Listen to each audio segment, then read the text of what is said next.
Back with Zach, where we cover the hottest topics in the sporting world, including deep dives into the greatest teams to ever exist. The Lakers, the Chargers, and the Anaheim Angels, as well as all the news from around the world of sports.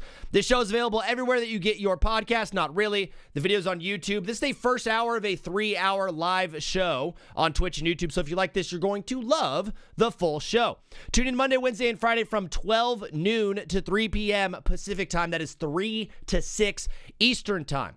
On today's show, we are going to be covering the Thunder and Spurs series, AI referees, flopping, Brendan Sorsby, the French Open. The question of the day today is going to be, what is the worst soda? And much, much more. But first, we begin this show the same way every single day. That's with the verse of the day. This is one of my life verses. At a time like this in my life, I felt like it was Slade's brother, by the way. He loves your streams and told me I got to watch Josiah, the brother of Slade. What a grouping. What a parental figure that you have, naming one Slade and the other Josiah. Josiah is such like a traditional, like almost a biblical name. It's a great name. It's a strong name. It's an old name. There's a lineage of Josiahs throughout history. Slade might be the first Slade ever. It's crazy your parents were like, yes, Josiah. Yes, Josiah. And then for this one, they're like, yo, let's go with Slade. Very, very different, but very cool guys. I absolutely love the family joining the chat. Yup, named after King Josiah from the Bible. This verse, speaking of the Bible, comes to you from Ephesians 4, verses 21 through 24. This is currently the verse on my Instagram, my personal Instagram. Since you have heard about Jesus and have learned the truth that comes from him, throw off your old sinful nature and your former way of life, which is corrupted by lust and deception. Instead, let the Spirit renew your thoughts and attitudes. Yes, Jesus. Put on your new nature, created to be like God, truly righteous and holy. It is something I live by every day, trying so hard to throw away the old, to throw away the sinful nature, and to put on our new nature. Literally, it says created to be like God. Created. Human beings were created not to suffer, not to wallow in pain, not to get drunk on wine and to gamble on sports. It was created to be like God. That's crazy. No other creature on earth was to be created. Wow, talking.com can't even figure it out. You know the point. Be truly righteous and holy. This show also has a movie of the day. Today's movie of the day is Jerry Maguire. It's a Tom Cruise special.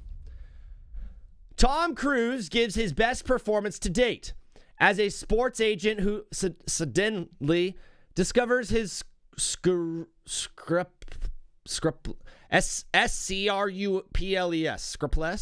and promptly loses his job. But with the help of one loyal colleague and one outrageous client, Jerry Maguire learns that loving well is the best revenge. A sweetheart of a romantic comedy, co-starring Cuba Gooding Jr., Renee Zellweger, Regina King, and Bonnie Hunt. Jerry Maguire. Live on TBWZ. Yes, sir. Come on now. How do you press play? Chapter selections. Start. FBI warning. Dude, do you guys remember when when you'd pop in a new DVD and it was like you wouldn't steal a car, would you? You wouldn't steal somebody's house. You wouldn't steal somebody's pencil in class. Just kidding, you would. Unbelievable stuff, Josiah jumping in. It is time for us to begin the Power Hour. Listen, guys. The Western Conference Finals is coming to a close, as it has indeed reached the pinnacle of sporting drama as the lads in San Antonio and Oklahoma City will clash one more time in an epic Game 7 showdown on Saturday.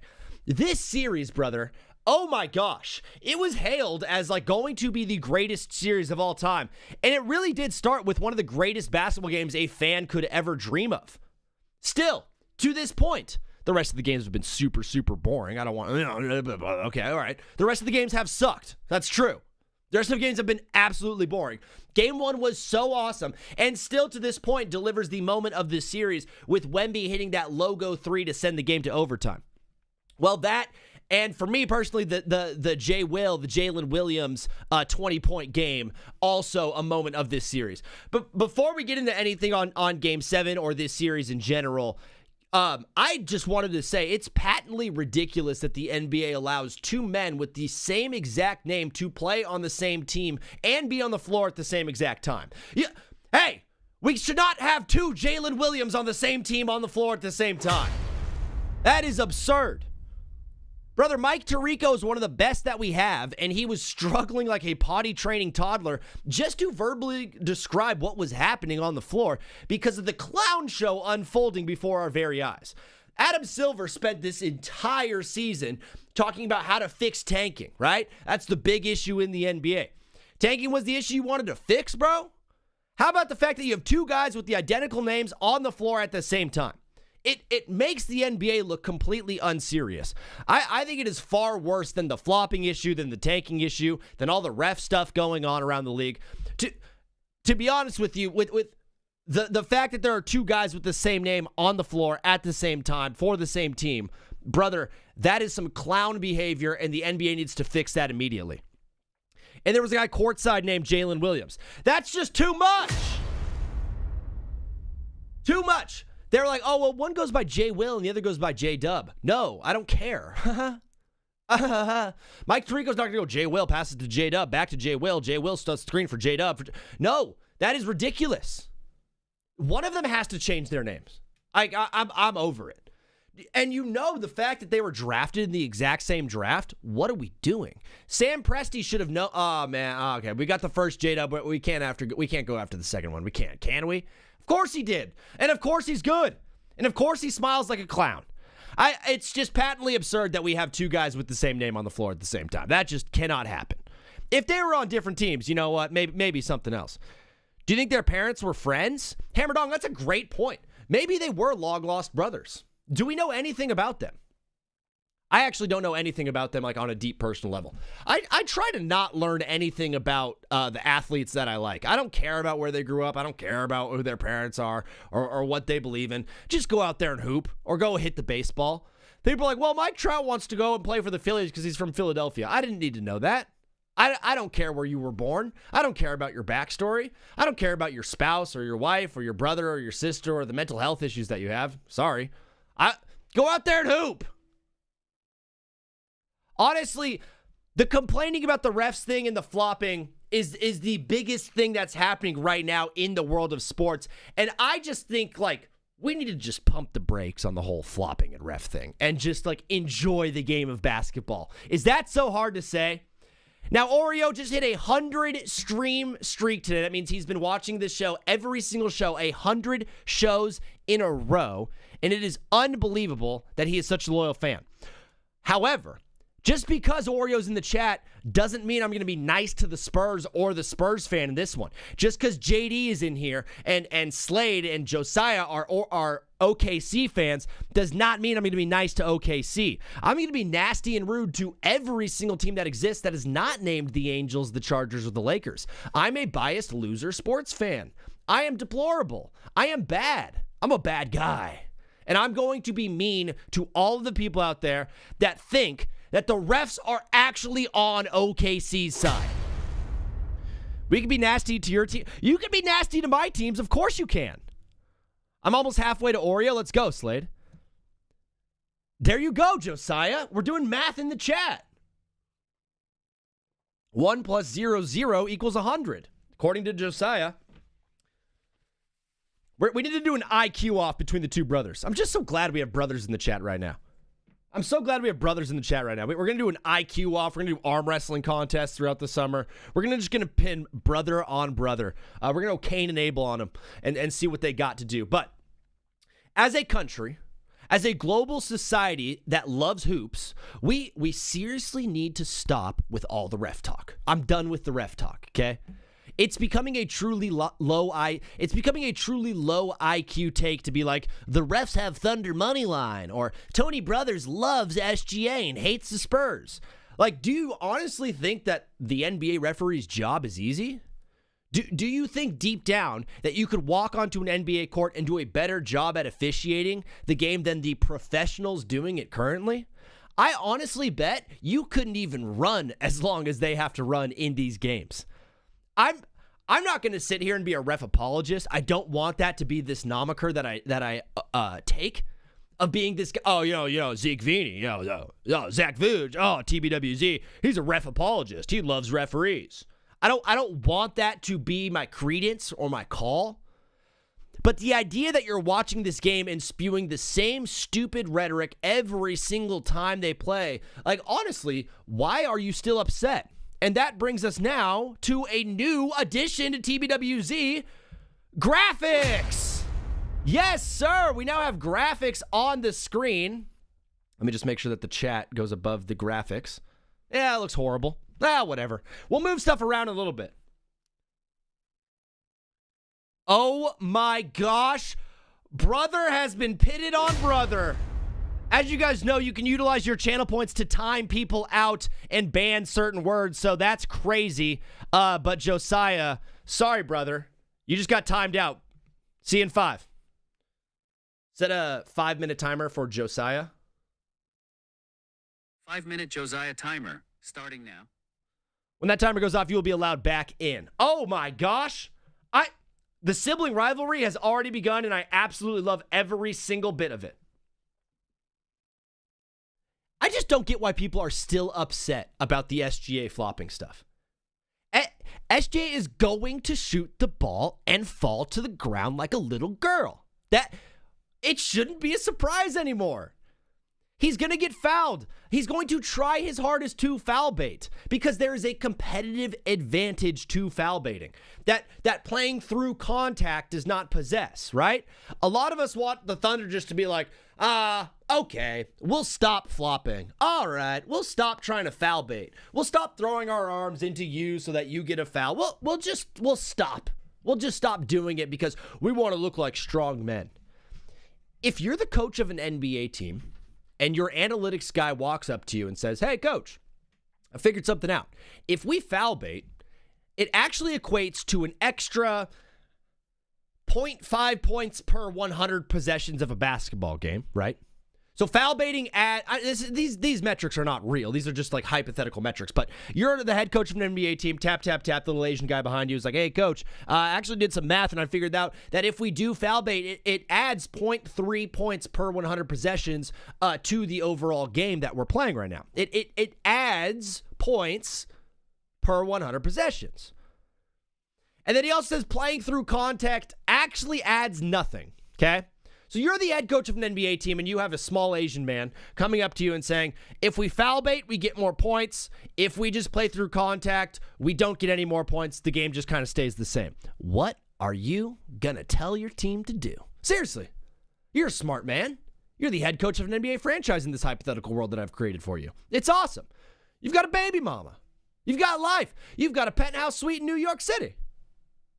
You have money, you have millions of dollars. Your only job, your modus operandi is to win basketball games, right? That's what you're paid to do, is to win basketball games. Cool? Yeah? We're on the same page here? So a man comes up to you and says, hey, if we foul bait, and if we flop to the floor on most of our shots, it actually adds points to our overall total, and we will win more games if we foul bait. What are you going to tell your team to do? Honestly. Are you going to be the tough guy and tell them to play like real men? I don't care if it adds points. Play like a real man. Are you going to do that and then miss the playoffs every year and then eventually get fired? No, of course you're not going to do that.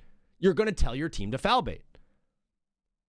There is an advantage to what the Thunder are doing. Mark Dagnall's smart. They would not do this if there wasn't an advantage. They're not doing this just to look like women. They're not doing this to look like little girls out there. They're doing it to improve the way that they play basketball.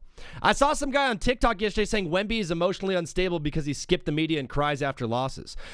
He's also 22 years old. So, and it feels like he has the weight of the world on his shoulders right now. You know that idea of like when you're a kid and you're like 14 years old and you strike out and you cry and then your coach is like, hey, dude, it's just a game, right? Or, you know, when I was in my freshman year of football, I threw like a couple picks, and I threw a lot of picks. I was not very good at quarterback, but, you know, threw a pick, ran to the sidelines, dropped my helmet, you know, dropped my head between my legs, was like super emotional. My coach taps me on the shoulder and he says, Vino, it's football. It's a game. Get your head up. And I was like, oh yeah, it's just a game.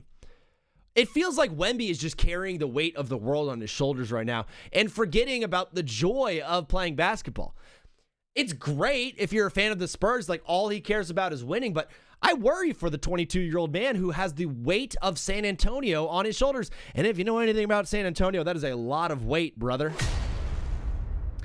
It feels to me like Victor Wembanyama is almost too invested in the sport right now. Like the pressure of winning is too great. When everyone will agree, like, this team is a year ahead of schedule. They play like a very young team. They make very dumb mistakes. They're still not very good defensively when it comes to the rotations. I like watching them play basketball all the time. When they're running the pick and roll, Wemby's like not getting up.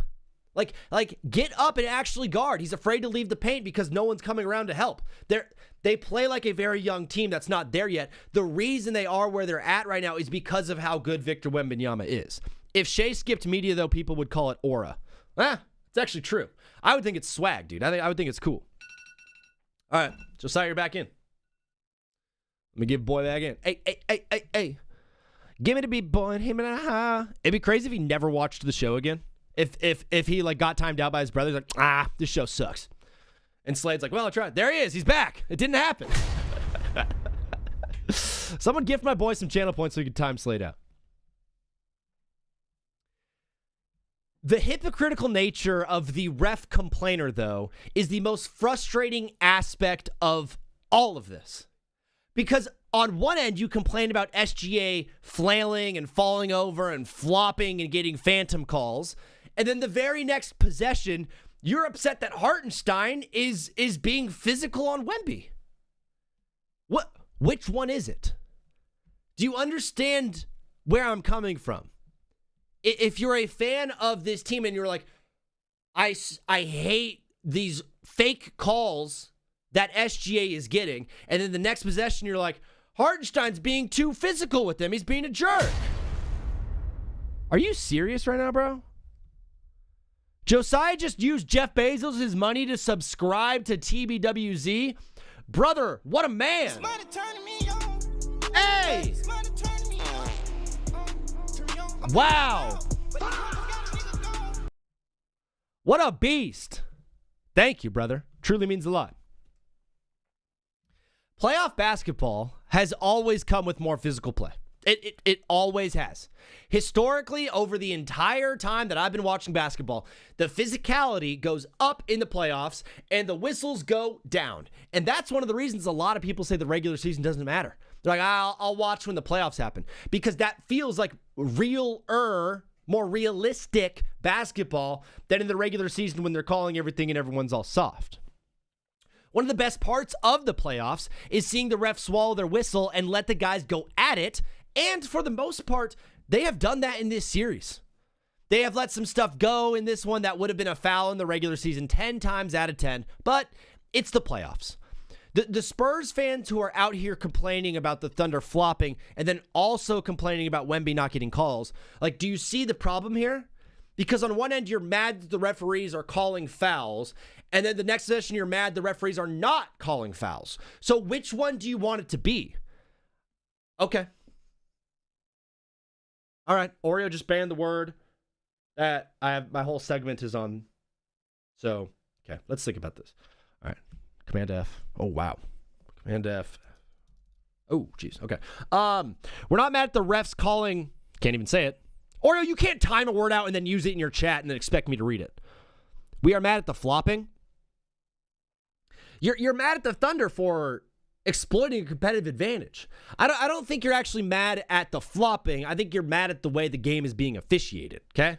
Which is the crux of the issue is on one end, you're mad that they're getting calls, but on the other end, you're mad that they're not getting calls. You want the referees to call everything from what the Thunder do on defense. You want them to call all the fouls that they're what's the word? The fouls that they're committing on the defensive end, which I understand. You see Hartenstein hook Wemby's arm and no call, and you're like, that should be a foul. It should, right? That should be a foul, okay? And then on the other end, SGA jumps and kind of like flops and flails a little bit, and they call a foul, and you're like, that should be a foul, okay? The frustrating part for me is the hypocrisy on both ends. I like the physical nature of basketball. I like when they don't call fouls. The way that they're calling the game, I've thought it's been pretty even. To be completely honest with you, I thought it's been pretty even. Look, we're going to game 7, right? Both teams have won 3 games. It's hard for me to understand the opinion of others when they say, well, the refs are calling it towards the Thunder. If that was true, this thing would have been over already. It's not, because the refereeing has been even on both sides. What's up, TK? Is there an IRL word unban? No, only bans. Only nasty things. You can only do really, really mean and nasty things with the channel points. I don't think you can do anything nice. I want to add one, though. We used to do something called Karaoke Wednesdays, where I would pull up karaoke on YouTube and I would do karaoke for you guys. We should bring that back, but like if you spend like 5,000 channel points and then you do a song, I instantly have to like sing that song in karaoke. Would you guys like that one? Would you spend money on that one? Because it's funnier if I'm in the middle of the take and you're like, hey, you can't say this word. That's one thing. But if you're like, hey, you have to now just sing, take me out to the ball game. That's hilarious. There should be yeah, okay. All right, how do I add? Oreo, are you able to do that? See if you can do that in the back end. If you can't, then I'll do it in the break. The problem for me about the refereeing and the flopping and the foul baiting and blah, blah, blah, blah, blah, you're focusing too much on the least consequential part of the game instead of focusing on the fact that you're playing the greatest team we've seen in the last 10 years. Focusing on the referees is not it, bro. It's so much of the discourse has become Tony Brothers. And I don't know why I said it like that. I should get timed out for that. You could do one for a 1v1 in that game we played the other day. Yeah, instant parry pick'em. That'd be fun too. That'd be a blast. It's funny just to like interrupt the show with karaoke though. It's like, I don't like what he's saying. Do karaoke right now. Sing, give a little bit of your life to me. I'm on like a heated Lakers take. I've got some Lakers takes later on. The Lakers fired like half of their front office and nobody's talking about it right now. What? Like half of the front office is completely canned, just not coming back, and nobody has said a single word on it. So I will have words to say on it. I just think that the rhetoric around the refereeing is so not what the game should be, right? Even on ESPN, they're doing full breakdowns on the refereeing in the game. That's what are we doing, bro? Like, that should not be this big of a part of the game. And you're like, well, then the ref should call it better. I hear what you're saying. There was a time a few years ago where the only time we complained about the referees was in the 2-minute report. And that's understandable. I think the rhetoric behind this should be more the play on the court from the actual players, not what the referees are doing. Just my opinion. You're so tired of the Thunder tricking the refs into making calls. Well, brother, fear not, because it does seem, according to Adam Silver, that we are getting AI referees on the way. Let me, all right, a little bit of this. Watch this. Wow. Do you want to see AI NBA referees? This is Adam Silver on the Pat McAfee show last night discussing the idea of AI referees. Let's see what the robot, the wisp of smoke, the man that you meet at the end of a quest has to say about it. How about the flopping? Flopping. Big conversation, Mr. Commissioner. So, yeah, it's been a conversation. I would only say that there's a difference between selling a call. I mean, center my man up. Who is directing this for him? Look at all of the negative space on this side. Center my man up. Put him in the center of the screen. There's a difference between selling a call. Also, this is such a side note. I really, really, really do like Pat McAfee's graphics. I like that whatever they have going on here always extends off the lower third, whatever. Exaggeration and a true flop, which is where you're actually fooling the referees. I think sometimes even as I sit in the stands at games, players may be falling down, players may be reacting to a call, but then to me, if they're not fooling the referees, it's like, okay, that's like the players are taught to sell calls these days. I mean, can officiating get bad? Can officiating get better? Of course. We're always. He's right. I mean, players are told to sell calls. It's a competitive advantage. Working on that. Can officials get fooled? That was bad tone. Can officials get fooled from your commissioner is a horrible, horrible thing to be saying. Can officiating get better? Of course. We're Still always not centered. working on that. Can officials get fooled occasionally? Did you see the camera move? Did anybody notice the camera move to center him up? Watch him move. Can officiating get better? Of course. We're always working on Oh, that. I hate them boys on Rock. We're always looking at that as well. But the officiating is incredible. I will also add one other piece to it because I know What did he just say? there's always controversy around certain calls. There's one you were talking about on your show earlier today. And I think in terms of replay, I think we're going to get to the point fairly quickly where, for example, out of bounds, the very play that you were talking about. Chet Holmgren's foot, it's a big deal. Yeah. He's also way bigger than Pat. We need to. All right, this frame just sucks so bad. They need to communicate that, like, hey, zoom out, brother. He's way bigger than Pat McAfee. You can see McAfee's hips. You can't even see Adam Silver's nipples. I would not want to see. You couldn't pay me to look at Adam Silver's nipples. I don't know what I'm doing there, and that is so mean. But if there was like, hey, for $20, will you look at this shirtless picture of Adam Silver? No, dude. No. No, thank you. No, thank you. No. I do not want to look at his nipples at all. I would like to see. Never mind. Yeah. And I think where, just like, if you're a tennis fan. I mean, it's probably all right, never mind. And they have what they call Hawkeye. At least he's tall, and so you could. It's like the animation, and you quickly. What the crap was that? See, where the line was and the oohs and ahs of the crowd. It touched the line or it was out of bounds. We're going to move to a system like that where that whole category of calls will be automatic. Where it's going to be Laker ball, Nick ball, whatever it is. Thunder ball. Those calls will be done by an AI automated system with cameras lined around the court, and it'll take all of those so-called objective calls out of the hands of the referees. It'll be instantaneous. It'll be automatic. Just play on. Let's go. Spurs inbound, and you'll move on. You won't have to deal with challenges on those calls, but it will also now allow the officials on the more difficult subjective. Still moving the frame. Did you guys see that one? Look at this. If you're ever looking for camera movement, if it's hard to tell, like, are they dollying in? Is there a zoom happening right now? Is there a pan, like a very gentle pan? Always just look at the very edges of the frame. So, like, look at this line right here, and you can see the movement of the camera. On the more difficult subjective calls. I mean, just what are we doing? To give their full attention to those, where, because there's often contact on every play, it doesn't mean there's a foul, and they're trying to measure sort of whether that contact is impeding the player, how hard that contact is. It's something that can't just be done on camera. They're actually feeling the contact because they're there on the floor with the players. So anyway, I think there is a technology will really be helpful here. It's happening. We are getting AI referees in basketball. He said relatively soon.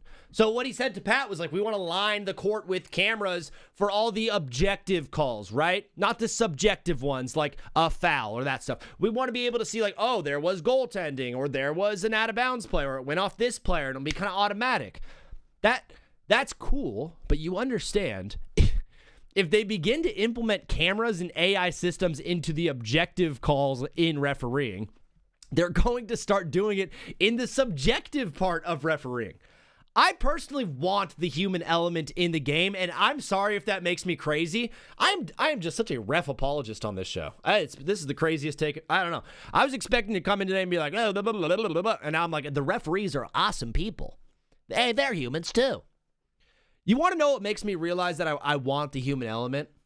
There's a setting on MLB The Show, I kid you not, on MLB The Show, a video game, okay, that I was unaware of, where you could toggle on perfect strike zone. I didn't know this until I was playing the game. One day, I took a ball on the outside corner that was outside of the little white box that they have on the screen, and the umpire called it a strike. The code in the video game made me so angry that I began to all right, horrible. Let's reset. The umpire in the video game, the amalgamation of code designed to call a ball and a strike in the video game got it wrong on purpose to add a human element to the video game. I was so angry I began to berate my TV. I took out every developer by name. I nearly cracked my controller so hard I was screaming with anger, and I absolutely loved every second of it.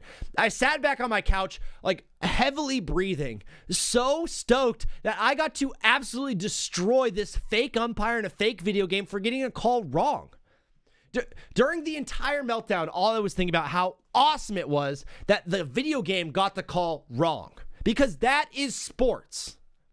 The human element is present in the play itself, which we are okay with. We're fine with a dude throwing it out of bounds or dropping a fly ball or dribbling it off of his foot, because we know that these guys are human and humans make mistakes. Yet we are completely flummoxed by the notion of a referee getting a call wrong. We could just go full tennis mode, and what they've done is completely eliminate the refs in general, and now all they're doing is using the Hawkeye system. Speaking of tennis, wow, look at that graphic. Jannik Sinner went down yesterday in round 2 of the French Open after literally being too hot. These European guys are so soft, they have no idea what it actually means to play in the heat. I looked it up. It was 95 degrees yesterday in Paris, which is hot. That is very hot to be playing sports in. But brother, when I was 14 years old, we had 2-a-days in full pads in 95-degree weather for weeks on end, and not a single guy I knew quit because it was too hot. They quit because they didn't like getting hit by Big Vini or by Hammer Dong or Dr. Brett. I understand that standing in the heat and playing for 3 hours in the sun can be incredibly uncomfortable, but you are a world-class athlete. One of the most important parts of sports is overcoming the elements, right? Yes, it's hot, or maybe it's very windy, or maybe you're just tired because you played last night. But you are not uniquely suffering. Your opponent on the other side is going through the exact same thing. It's like when you see a snow game in the NFL and it's like, oh, a team lost like 20-4. Nah, that's not even possible. They lost like 20-6. And you're like, yeah, we just couldn't. The snow was really tough. They had an advantage with that. They didn't have an advantage. They faced the same disadvantage as you. They were just mentally tougher. Your opponent on the other side is going through the exact same thing as you. They are literally just being stronger than you. The fact that Jannik Sinner dropped out, basically, and lost the last 3 sets like a bozo because he was too hot. I hate to do the Europeans are soft and Americans are strong thing, but Europeans are pretty soft and Americans are darn strong, brother. I've had baseball games in 100-degree weather. It was so fun. Yeah, remember when you would like take your baseball hat off and you'd pour a bunch of water in it and then put it on your head and you're like, like go squirt some water on yourself. Someone get this man a spray bottle or something. Treat him like a cat. Psst, psst. Jannik Sinner going down basically just paved the way for Ben Shelton to walk his way to the quarterfinals in a wide open bracket, but instead he goes down in straight sets to Rafael Colleone, who played some incredible tennis yesterday, but Rafael Colleone is like the 64th ranked player in the world, and Ben Shelton was ranked 6th yesterday. I just hate where American men's tennis is right now. I just really hate where American men's tennis is right now, as it is so obvious the rest of the world is way ahead of us. Ben Shelton was the highest ranked American, and he went down in straight sets. The dude is from Florida, too, so you know the heat had no factor in him. So you know the heat was not a factor in this one. Listen, I love Ben Shelton. I think he's a great dude. Oh my gosh, though, his dad is so clearly obsessed with himself. He does every interview possible, loves the camera. His dad seems like a total douche, but Ben Shelton is a good dude. But when I look at him, and I look at Jannik Sinner and Carlos Alcaraz, and even going back to Federer and Nadal, even Djokovic, does Ben Shelton look like those guys at all? I know I'm doing something very, very dumb here and very small-brained, but when was the last time you saw a tennis major champion that could bench 225? Ben literally does not look the part. When I see all of the greatest tennis players over the past 20 years, they all kind of look the same. It's not just about the big serve. It's about the return. Ben Shelton has a massive serve, and that's really, really cool. But the dude simply cannot win a break point. Tennis is about finesse and class and strategy and agility and it's just not all about the big serve, brother. And USA Tennis needs to wake up. It is as if they saw what worked in the women's game with Serena just being bigger and stronger than everyone and said, hey, well, if it works there, it's going to work for the men's game. Let's just replicate that. It doesn't. The idea of an American man winning a major in tennis over the next 20 years just seems like a completely outlandish thought. But shout out to Tommy Ball, who's playing right now. Might get past Rudd in this one. Shout out to TFO and shout out to Lerner TN. Also, what's up, Swaggy? What's up, Pop? Yeah, we're going to get into football in just a moment here once I finish tennis and then a little bit on the Halos. We got some college football stuff coming up. Brendan Sorsby. Brother. Tough situation with Brendan Sorsby. Also, the SEC is thinking of annexing himself essentially from the NCAA. There's a lot of football to talk about, so we're going to get to that in just a second. But first of all, shout out to my girl Amanda Anisimova, who got the walkover yesterday, advances to the third round with ease and grace, winning 6-0. She is so good at tennis, bro. I love watching her play. But the thing I love most is just seeing the passion and the joy on her face at all times when she's out there playing. You can see her smile from a mile away. She looks so happy to be out there, bro. And I just love seeing someone excel at a sport and also love doing it. It reminds me a lot of, oh gosh, come on, Vini. You got this, brother. You remember the name. You're not that old. Come on, brother. You got this. She just did her thing. Alyssa Liu. Let's go, Vini. You got it, brother. It reminds me a lot of like watching Alyssa Liu skate. Watching Amanda Anisimova play tennis reminds me a lot of watching Alyssa Liu skate because you can just see the passion and joy on their faces. This is also a young woman who left the game because of mental health issues and because of the mental strain that came with being a professional tennis player. And now she's back out here competing at the highest level and smiling her way through it. Coco Gauff also looked great yesterday. Unfortunately, both women will probably meet in the quarterfinals if they continue to advance. And then, unfortunately, they're in the Sabalenka bracket. So odds are they will lose to Aryna Sabalenka in the semifinals, who just looks unbelievable. But Amanda Anisimova, what a woman.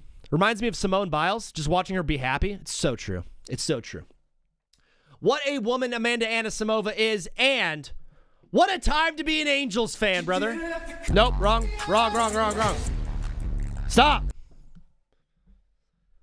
The Angels are now won 5 of their last 6 games. They are still in last place in the American League, though, which sucks, but they are not the last. They are not the worst team in baseball anymore. That goes back to the Rockies.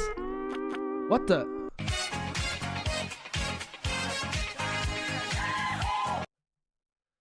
The Angels are not the worst team in baseball, and it feels so good. They are still in the last place. They are still in last place in the American League West, but in that division, not a single team is above 500. Oh my gosh. It's the most despicable display of baseball I've seen from an entire division in some time, bro. That being said, the Halos are only 6 games back of the division lead, and if they maintain this pace, they just might find themselves competing down the stretch. The Wade Meckler era has been awesome, and watching the bats come alive over the last week or so has been a welcome sight, but I would encourage everyone just to pump the brakes a little bit. Heartbreak comes from hope, and hope in the Halos is a fool's errand. You gotta love what the boys are doing now, but just pray Soriano is still a Halo at the deadline. Is Mike Trout still good? Yes, he is still great. I was going to get onto this talk about the MLB proposal from the MLBPA and the MLB, but you guys want to talk some football, so I can just jump right into my Brendan Sorsby stuff, and we will talk about that after. Football. Do you guys like my graphics, yes or no? Brendan Sorsby has been, I know they're horrible. They're really, really bad. I haven't figured it out completely, but I just noticed when I was on TikTok and the graphics were like a part of the thing there and people liked them, I was like, why am I not doing that on Twitch? So I brought them over for you guys. Look at the rest of them.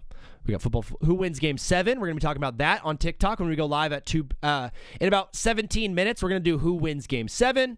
We're also going to do can the Knicks win the finals? You're getting there. Thank you, Pop. And we're also going to do what is the worst soda? That is today's question of the day. What is the worst soda? We do a lot of like what is the best, and I want to do a new what is the worst. But Brendan Sorsby has been denied eligibility for next season due to being caught for gambling on games involving his team while he was on the sideline of said game. From ESPN, the quote, the school said Thursday that the NCAA has denied its petition for his reinstatement and would appeal the ruling. This came only a week after Texas Tech declared Sorsby ineligible after finalizing an agreed-upon stipulation of facts between the school, the NCAA, and the quarterback, a necessary step to initiate the reinstatement process. So essentially, they had to make him ineligible to try to reinstate him because they couldn't just have him on the team and then have the NCAA go like, you're done. So they like, oh, we're going to take him off ourselves, and then we're going to try to appeal and try to get him on the team, okay? The truth of the matter is Brendan Sorsby might not play college football again because of gambling on sports. The sad part is he is just the first big name to get caught. If you don't think that there are other college athletes betting on sports or betting on the games that they're even in, brother, you are tripping out. There are 70 guys on each college football team. There are like 150 college. There are thousands of NCAA college athletes. There are just thousands of college football players.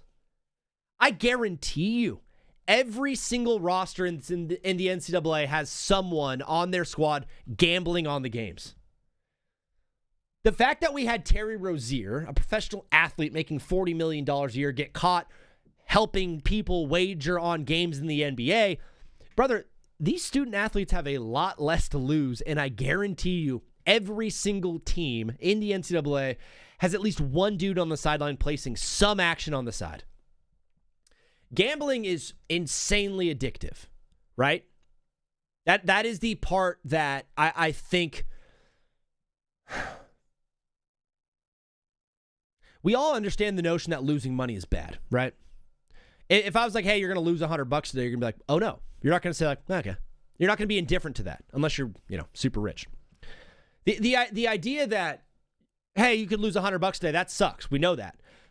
But gambling, we forget just how addictive it is. I have seen it from myself. There have been times in my life where I have $200 in my account and I don't get paid for like 8 days. So I needed this $200 to buy my groceries and my gas and all the things that I need to survive. And I'll be like, I think I could do it on 150. And you just quickly throw 50 into DraftKings and lose it all in 10 minutes. You're like, all right, let me put the rest of my money in. Gambling is insanely addictive, okay? The idea that some of these kids in NCAA football or whatever athletic program you want to choose, they are gambling in high school. They're gambling at young ages. There's times where they're gambling for like a year, 2 years of their time, daily. And you're just going to stop? It's not easy just to pump the brakes and pull out and you're like, nah, I'm done. It's really, really hard to quit gambling. I've done it myself. I know a few other guys in the chat or friends of mine who have stopped gambling, and that's very, very cool. But yeah, Josiah, you're right. The reason it is addicting is because it's so fun and it's a good time. But it's really, it's a hard thing to try to govern of like, hey, you've been gambling now for 3 or 4 years. Now you're going to just stop. It's incredibly addictive, bro. And I feel for Brendan Sorsby, okay?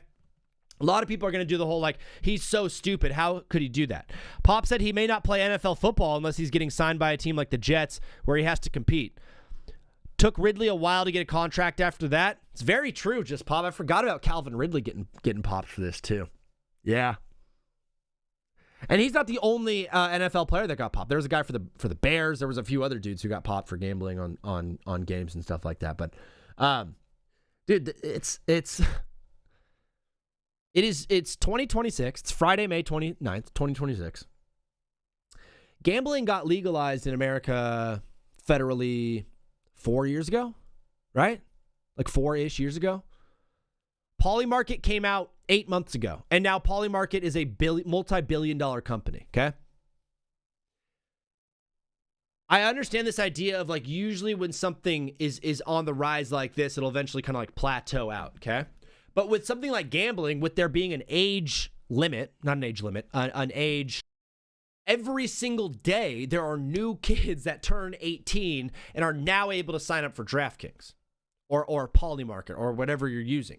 So like the base of people, it's not like your uncle who's 55, it's like finally going to start gambling on sports. That's sometimes the case. More often than not, though, it's the kid who's 17 and 364 years old that's like now going to start to put his money into these accounts. and take all of his $200 that he got from mom and dad, send it straight to Poly Market so he could bet on Game 7 and Victor Wembanyama over 28.5 points. The base of people is not going to go away. It's only going to get bigger as more kids hit that age threshold. It's like booze. Well, booze sales have gone down because people are poor. And kids just like to vape. That's a whole different topic of conversation. I lost $25 betting on the Cavs. I mean, yeah, bet on the Cavs. You should have just wrote them a check for $25. You're like, what is this for? Like, I was planning on betting on the Cavs. I just figured I'd give you my money instead. I'm glad he chose to do this in college, though. May not fix his career, but this is a good life lesson to get his stuff together. Pop, I hear what you're saying, but it's the addictive part of it that I'm like, oh, okay, I understand you made a mistake, but gambling addiction is a real thing. I'd be hard-pressed to believe that he's just going to stop. As someone who has had addiction issues in the past, whether it's drugs or alcohol, and I've stopped both of those, like, I understand the idea of being able to quit. But it's something you think about it every day. Like, you think about it every day.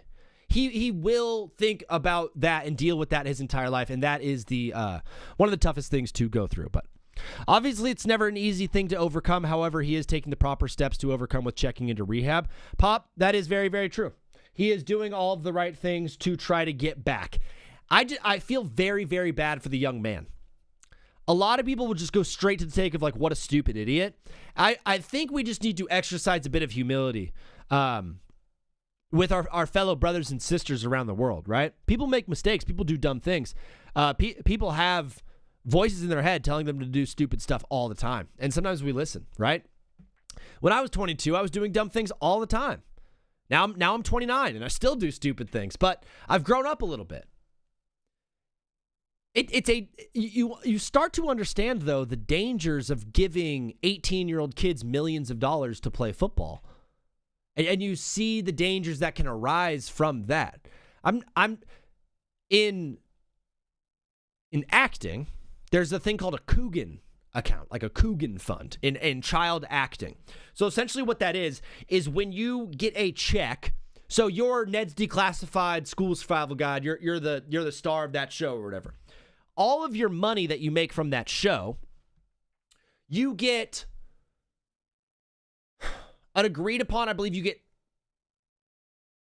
30% of it or something like 25% of the money goes to you, and the other 75% of it goes into an account called a Coogan account.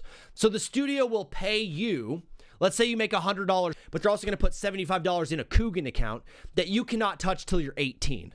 The reason that they started to do this for child actors is because, giving an 8-year-old millions of dollars is often going to lead to parental corruption.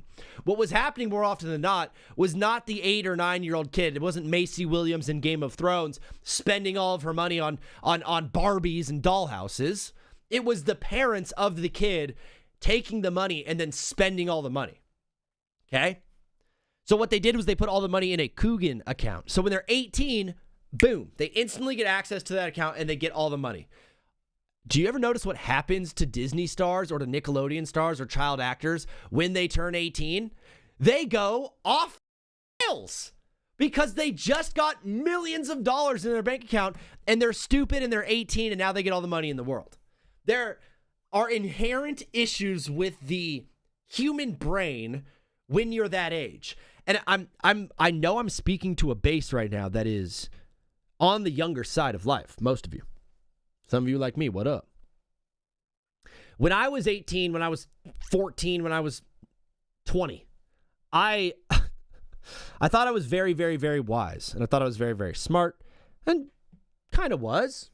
I had my head above my shoulders. I didn't make as many mistakes as some people around me. And, for the most part, I did well. But looking back on who I was at the time, brother, I was 1,000,000% retarded. Like, through and through. Could not trust 18-year-old me to make a wise decision if it was up to me. I wouldn't even hire myself right now. If I was, starting this company and I needed to hire someone, I would not hire 18-year-old me. But that's because I'm hard on myself and I'm a jerk to me. Be nice to yourself. I'm trying. Literally talk to myself. Yabba dabba doo, yabba dabba doo. I hate to be that guy, but now it seems to me that guys like Shadur and Jeremiah Smith aren't that bad. They spend their money on watches, chains, and cars. There's nothing really wrong with that, dude. They're toys. They're 19 years old and they got a check for $1 million. You're going to buy a bunch of toys with your money, dude. After all these players are just kids, so a bad decision is almost a guarantee. It's just that you got to learn from it. I can't even call the players kids because they're all older than me. It's true, Oreo. It's true. Dude, speaking of watching children play professional sports, watching Carter Bryant play basketball, he is so young. Every time I watch him, I'm like, he is too young. He needs to grow up. But fellas, we're going to wrap up the Power Hour right there. When we get back on TBWZ for the live show, we're going to start talking ball and taking calls. We're going to be discussing who do we think is going to win Game 7 and why. We're going to be discussing, can the Knicks win the finals? For my guy Pop, we're going to just talk about football, and football. So if you have football takes, please call in with those. I am starved for them. And then we're also going to do, what is the worst soda for today's question of the day? I absolutely loved this Power Hour. Thank you guys for hanging out with me. Welcome, Josiah, to the show. Glad to have you, brother. We're going to take a 5-minute break. Enjoy this clip of me not being able to read very well, I think. See you guys in 5. And the other way we start the show, brother, is with the movie of the day. Today's movie of the day is none other than Up. We're watching Up today, baby. We're doing a Pixar double feature. So after Up, we're going to be watching Cars, unless I forget. Because sometimes what happens, man, is I get rolling. Sometimes I just get rolling during the show and I say a bunch of random stuff that comes to my head. And then I forget what I said. I'm but a man, brother. I'm but a man. And sometimes I forget the things that I said. So right now I'm saying that we're going to be watching Cars after we watch Up. But guess what? That can change based off the perception of my day. Based off how I'm feeling and how we're rocking and how we're rolling. But today, to at least start the day, we're going to be watching Up. Is my camera that crooked?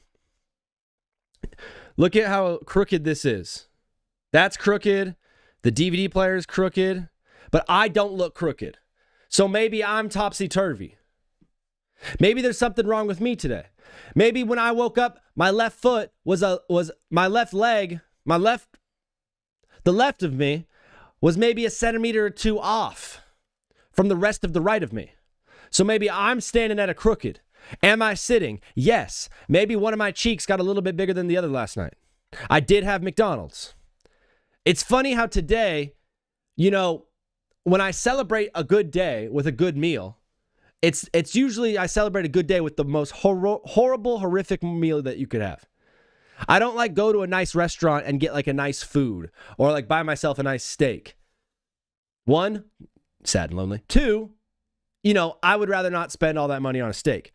But I'll go to McDonald's and spend $18. What? That's ridiculous. $18 at McDonald's? Am I getting enough food for 2 people? Yeah, I am. Am I not eating the entire day just to make room for that Mickey D's to hit my belly at the end of the day? Yeah, I am. So what I do this thing where I say, you know what? I'm going to eat bad tonight. I decide that at like 11 in the morning. At like 11 a.m., I'm like, I'm going to eat horrible tonight. Sometimes I preemptively make bad decisions. I don't wait for the bad decision to come upon me. I'm cooking right now. I don't wait for the bad decision to come upon me. I just preemptively decide I'm going to make a bad choice today. What am I going to do today? I'm going to make a bad choice. And so what I do is I don't eat throughout the entire day. I nibble on little things, on fruits and veggies and nuts, cashews to be specific. What am I talking about? This is so ridiculous. It's not just a sports show. It's a show about life. It's a show about the pursuit of happiness, which I'm doing. I'm pursuing happiness day in and day out. Brick Jock in the chat. Brick Jock in the Twitch chat. What's up, Brick? How we doing, brother? Hey! House! What's up, Brick? Brick says Vini's not the hero we wanted, but the hero we deserve, or the hero we needed. Thank you, brother. Brick Jock is a good friend of mine, and he invited me to a baseball game He texted me on Monday, and he's like, hey, would you want to go to this baseball game with me? And I was like, the World Series just ended. What is this fool talking about? He's inviting me to a game in June. He wants me to go to a game with him in June. The bro is the ultimate planner. I absolutely love it, man. I'm a planner myself.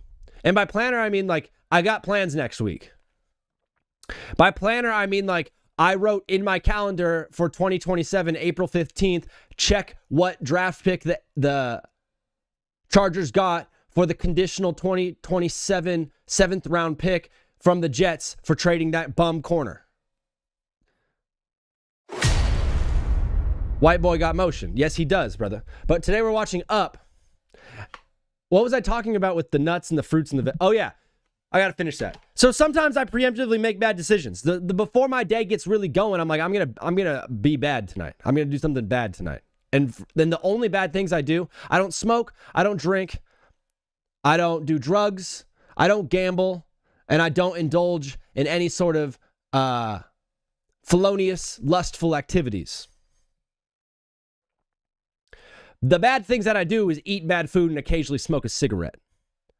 If I could smoke a cigarette like once, I would love to smoke one once a week.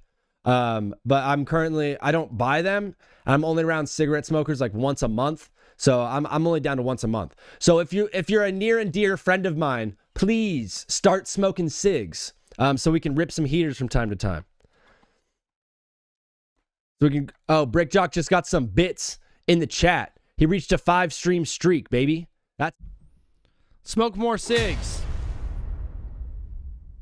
Kids aren't doing that anymore. Let's go live on TikTok. I'm going to open up the phone lines in like 5 minutes. So if you want to call into the show, just give me a little bit of time to get this started because I like to kind of bring some people into the show before I open them all the way up. Oreo the Cat, you have a baseball game today? Wait, you guys won? Oreo the Cat's team won a baseball game? Now, if you know anything about Oreo and his team is hot garbage, brother. His team is hot garbage. He is the star of the team. He is the only one there that can get it done, but he's in the chat today. What is up, Pop? What's up, Nick? Hanging out with the show. Today's the big topic of discussion is going to be who wins Game 7. I cannot believe you won. That is so awesome. We're going to be talking about Game 7 and who wins this one. I would be hard-pressed to believe that the champs will not get this thing done at home against a Spurs team that is clearly quite gassed, a Victor Wembanyama that is emotionally distressed. All of the noise. We have good players, we just never execute like the Angels. All right, Oreo, you can get out. I deep down in my heart of hearts do not think the Spurs are going to be able to get past the Thunder just because I have not seen a team get past the Thunder in the past, 700 days of basketball? It's the best team I've seen in the past 10 years. I understand how good Victor Wembanyama is. I understand how good this team is. But the idea of getting past the champs in a Game 7 at their barn with that crowd, with Loud City popping off, it's going to be a very, very, very tough game for the Spurs. I also am going to be going over... Can the Knicks win the NBA Finals? We've talked about this one a lot last show, and I think it's important for us to continue this topic of discussion. What I was hoping for today was potentially that we would know who the Knicks are playing. Instead, we still have it up in the air. Will the Knicks be facing off against the Spurs or the Thunder? So we are going to be checking that one out first. We are also going to be talking about this idea of, do you want AI referees? Is that something you want to see? I'm sorry from a Chargers fan. Spurs by 20. Unbelievable. Augie, fellow Chargers fan, what up, dog?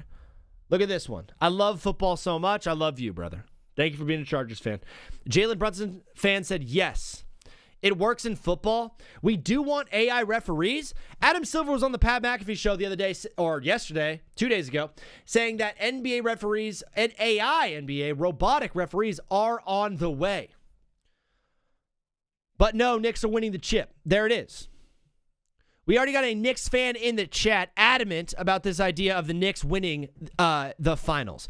I think it is entirely possible. My reasons that I claimed on the other show, on the other day, was the fact that I believe that the Knicks are going to have a ton of rest going into this game against either the Thunder or the Spurs. The fact that this thing has now gone 7, and both of those teams have injuries. Both of those teams are banged up. Both of them are experiencing such a high rush of endorphins of if they win this game tomorrow.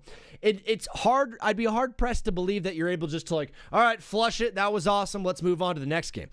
This game is happening on the 30th. Game 1 of the finals on the 3rd. That means the Knicks are going to have, 10 days of rest leading up to it, and the Thunder or the Spurs are not going to have nearly that. Ben Munoz has the Knicks in 6. Nick has the Knicks in 5. Unbelievable stuff. Oreo the Cat in the Twitch chat is saying the Knicks are not winning a thing. Wow.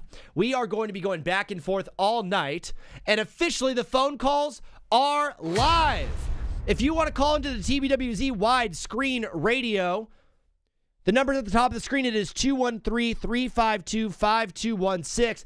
I'm opening up this phone line right now if you guys want to call in and give your take. Hoonigans has the Kings in 5. I mean, brother, what a take. Hoonigans, unbelievable stuff. I don't know who he is. I've never seen him before, but I can tell he's one of the smartest men to ever exist. He's probably tall and probably handsome. What a great guy. We're going to call right now. I can't wait to get off in 2 hours. Let's go, Oreo. Or JD. Right when I end the show, you're going to be off. What is up, brother? You are live on TBWZ widescreen radio. What's your name? Where are you calling in from? Oh, hello? Oh, hello. What's your name? Where are you calling from? Oh, I'm Nick from New York. Nick from New York. Unbelievable stuff. Calling into today's show. What do you got for us today, brother? Hurry. Say something. Hello? Hello. Oh, I have bad service over here. All right, call back later. If you have bad service, don't call into the show, bro. Nick, I love you. Nick from New York, I love you. If you have bad service, stop calling into the show. Corgi guessed exact order, and he's 6 for 6. His game prediction was Spurs win. The real Sean is on it. Thank you for bringing up the Corgi. I would be remiss not to bring him up. We have a guy calling in right now who's a true legend of TBWZ. Ladies and gentlemen, give it up for my friend Hailstorm Sports. What's going on, Zach? Hailstorm, so much is going on, brother. We have a Game 7 upon us, but it seems like everyone just wants to talk about the referees right now. Yeah, it's. I mean, I understand it. It's a hot button topic with the team playing in the series right now, as I understand it. But I kind of just want to talk ball too. You know, like people are going crazy about everything. Dude, my thought is like the referees are probably the least consequential part of the game. The X's and O's, who's on the court, and the way and the style of play is determining who wins or loses these games, not the refs. Yet everyone just wants to focus on that instead of the actual game. It's been all coaching because you this is like one of those series you watch, and I'm like, oh, this team finally figured the other team out. Yeah. And the next game they come out and they totally just have a counter punch to what they're punching, and it's just it's cool, it's smart. At the end of the day, like, Shea isn't having a good series. So with the free throw being a conversation, like, I understand the frustration with, like, there are some more whistles for, like, the common fouls for the Thunder, I would say, especially how physical they are on defense and the complaining. Like, I understand the complaints. Mm-hmm. But Shea this is one of the worst performances by a superstar I've seen, like an MVP level player I've seen in a playoff series in a long time. For, like, just pure, like, scoring the ball wise. He's still having an impact. Don't get me wrong, and they could win. They could be in the finals after tomorrow. So it's not inconsequential, but it's close to that, and it's just one of those things. It seems like ever since J.J. Redick and the Lakers kind of slowed Shea down, like Mitch Johnson has kind of just replicated that playbook, and they've slowed SGA down in this one with way better talent too. Yeah, with way better talent. You can see it actually having an impact. They don't have to hard double him. They can do that soft double. Hailstorm, did you see Adam Silver talk about AI NBA referees on the Pat McAfee show? I did, talking about like at the actual facilities when they go to review. Yeah. So I wish they would do part of it, because part of the issue with the reviewing process is people inherently don't like to be wrong. So when you're reviewing a call, like, I don't want to have, like, blown a call and then have to go watch a video and be like, oh, I did miss that call. There's a level of embarrassment, And that's just a human condition. I would be like that. Zach, you'd probably be like that. Most of us would be like that. It's a human condition. So if you take that human emotion out of it, it could be useful, but you have to balance it, because I also see some AI stuff and I'm like, wow, this is dumb. Why are we using this? This is not ineffective. So I'm with you, brother. Hailstorm, obviously the big topic of today is going to be this Game 7 happening tomorrow. Do you have a take on who you think is going to win Game 7? Dude, I have no idea. It's been counterpunch to counterpunch. There's been really close games. There's been blowouts. I don't know what's going to happen. And I'm excited about that. There's an level of excitement when you don't know what's going to happen in a sporting event. I'm kind of with you. Like, I have no idea what's going to happen. I'm excited to watch the game. I believe the home team will have an advantage there, but you know, we'll see what we get. The question that everyone wants to know though is, can the Knicks beat whoever wins on Saturday? I think the Knicks have a punching chance, but I'm not like super concerned about it. Like I'm not confident. I'm not super confident in like the Knicks. But I could see, like, you know, I'm not going to count them out. They're good. They got hoopers. Yeah. And they've won 11 games in a row by an average margin of victory of like 24. So they have been dominant. But the Thunder and the Spurs are a lot better than the teams they've played so far. Yeah, so far, absolutely. This would be their hardest test. Hailstorm, we have a question of the day on today's show. I've usually been doing, like, what is the best X? But today I want to do what is the worst. And I want to just get some animosity going in the chat. So for you, Hailstorm Sports, what is the worst soda? Soda? Yeah. Sorry, I'm at. Yeah, we should. I'm currently outside of the Lenovo Center for Game 5 of the Hurricanes game. We're tailgating. Okay. So you got Lara calling it. Worst soda. I'm not a. You know. I don't have like a soda I dislike. I mean, I'll drink a root beer. I'll drink like a ginger ale if need be. Okay. Like, I'm not like ginger ale is probably the worst soda. Is ginger ale the official answer? I think it might be. Some people don't like root beer. Root beer's fine. Like, I'm not a huge root beer guy. Ginger ale officially on the board. Hailstorm, you said you're at the Hurricanes game. If you want to shout out your pages real quick, please do so. Yeah, it's Hailstorm Sports, HALESTORM Sports, TikTok, YouTube. Instagram. Also, it's Locked On Podcast Network. I work with Locked On Hornets, but if you like Locked On, if you like sports, if you do watching the show, you do. Hop on, you look up your team, Locked On, and then your team, and there's going to be a page for it. So, but yeah. Unbelievable. Hailstorm, good luck to the Hurricanes tonight. Let's go to the Stanley Cup Finals, huh? Yes, sir. I'll see you, man. All right, peace. Phone lines are back open. That's Hailstorm Sports. That's where you can find him. It's 213-352-5216. If you want to call into TBWZ. Also, if you're on TikTok and you want your call to be prioritized, if you follow me on Twitch and then type your area code, I'll take your call next. You could jump the line for everybody. What is up, brother? You are live on TBWZ Widescreen Radio. What's your name? Where are you calling in from? Can you say that again? What's your name? Where are you calling in from, bro? My name is Cruz Alvarado, and I'm from West Virginia. Chris from West Virginia. Born and raised there? Born and raised there, too, yeah. So I know there's like the WVU, there's like college football and college sports there. What pro team do people root for in West Virginia usually? I'm not big on football. I mostly want to talk about the Knicks because I love the Knicks. I absolutely love that you want to just talk about your Knicks basketball team. They are playing unbelievable basketball, the hottest team maybe to ever exist. So the question for you, can the Knicks win the NBA Finals? Yes, I put that on everything. Yes, dude. Will this be the best moment of your life? Yes, if they win, bro, like, I don't know what I'll do, bro. I'll, like, go insane, dude. I'll go to New York then. Are you going to get in your car and drive to New York? Probably. What's stopping you? How far is the drive? It's probably like 5 hours if I think so. Probably. I don't know. Let's go. Let's grab some buddies, grab some cousins, grab some friends, hop in a minivan, and let's drive to New York City, and you should celebrate in front of Madison Square Garden if they win the finals, dude. Yes, bro. The crime rate's going to go crazy in there, though. We know that. And if you get in there, it's only going to go up. Brother, unbelievable stuff, Chris, on your first call. I like to keep these a little bit tight, but before you go, I'm doing a question of the day on today's show, which I always do. What is the worst? What is the worst soda? In my opinion, yeah. What's the best soda? Oh, the Yellow worst. Mellow. The worst? Yeah. Wait, your favorite is Yellow Mellow? No, my favorite is Dr. Pepper. Okay, of course. It's Yellow Mellow is the worst. Yellow Mellow is the worst, according to my friend Chris from West Virginia. Unbelievable stuff, brother. God bless you. Thanks for calling in. We'll talk soon. See you, brother. Peace. Wow, what a guy. What a call. All right, Just Pop is up next. Like I said, guys, if you want your phone call to be prioritized, if you hop into the Twitch chat, pop in there, and then you guys can get your call. Jump the line like my friend Just Pop did. What is up, Pop? How you doing, brother? I'm good. How are you, man? Good. Can you just remind the people one time your name and where you're calling in from? My name is Damien. I'm coming from Chicago.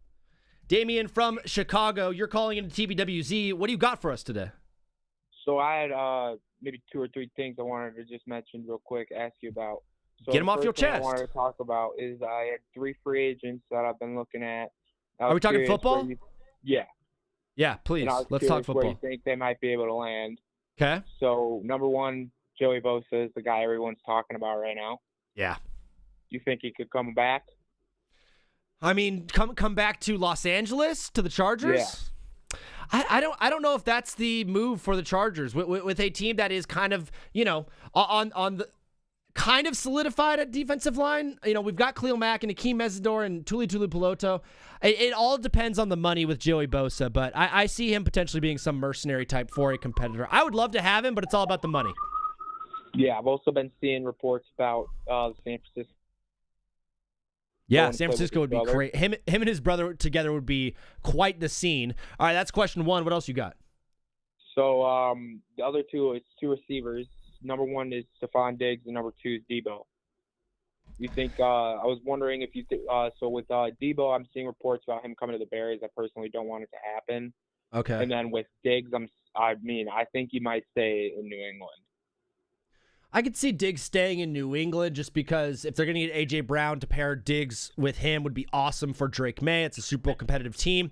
The thing about Deebo Samuel is 4 or 5 times a year, he's the best wide receiver I've ever seen in my life. And then 6 games, he doesn't even play. So exactly. I don't really want a guy that might not play for my team.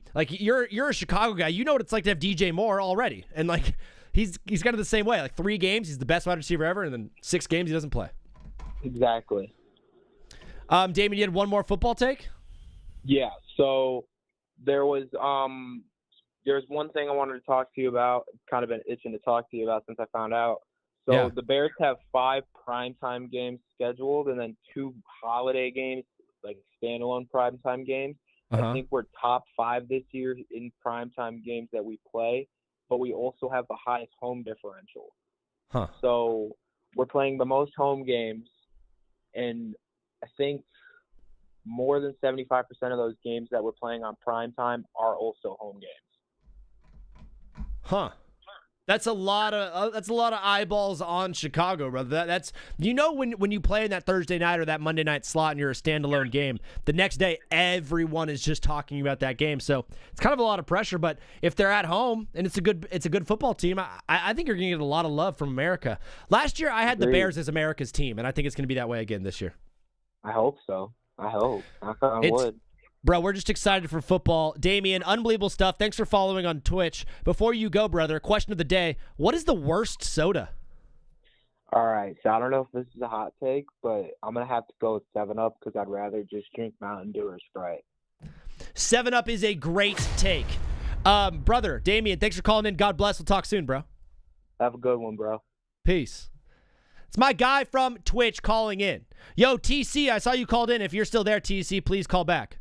I'll take you right now. 7-Up is so bad it rebranded. Billy Buckets is on it.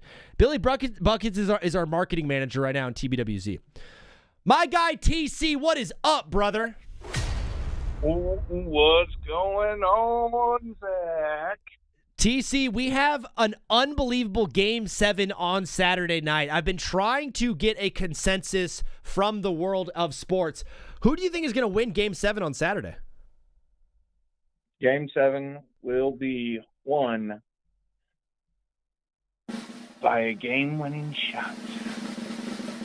It's going to go down to the wire, and it's going to be won by Victor Wembanyama.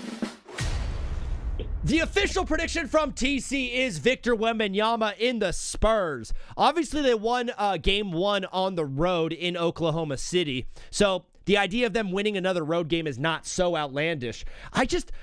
We were talking about it on the Power Hour, TC, it almost seems like Victor cares too much about basketball. Like it feels like he's the weight of the world is weighing on his very, very, very tall shoulders. Yeah. I truly feel like he puts a lot of pressure on himself because, like, he wants to go down as one of these great players. And don't get me wrong, Victor is a great player. Yeah. But, like, he is so young and he has his full career ahead of him. And, yes, I know a lot of your tall centers don't have a very long career, but he doesn't need to put so much pressure on himself to where, like, if he doesn't make these finals, it's not like he's not going to have another shot at this, because he's got a promising career. And I truly believe that even if he doesn't make it to the finals this year, he's going to be right in the same position next year. So, like, he doesn't need to just, like, put so much pressure on himself, because that's what puts wear and tear on your body, and it puts you in that mindset of, like, oh, it's only finals or bust. Yeah, and that's tough. He's 22 years old. He has a decade to do this, and he's going up a team against a Thunder team that's one of the best I've seen in my life. Brother TC, I think you are one of the wiser people that calls into the show. I've been having this take that I think people are complaining way too much about flopping, and it's one of the non it's not as what am I trying to say? I'm losing my words. Are people complaining too much about flopping, or are they right to complain? They're right to complain, because, like, if you think about it, anytime you see a star player on, like, a breakaway and all of a sudden they get an unfair advantage, like if the defense comes up with a 2-on-1 advantage towards the star player, 9 times out of 10, what do you see that star player doing? Driving into the basket, and all of a sudden they'll go for a layup, and all of a sudden you'll just see them flop down on a freaking and, like, you'll see barely any contact.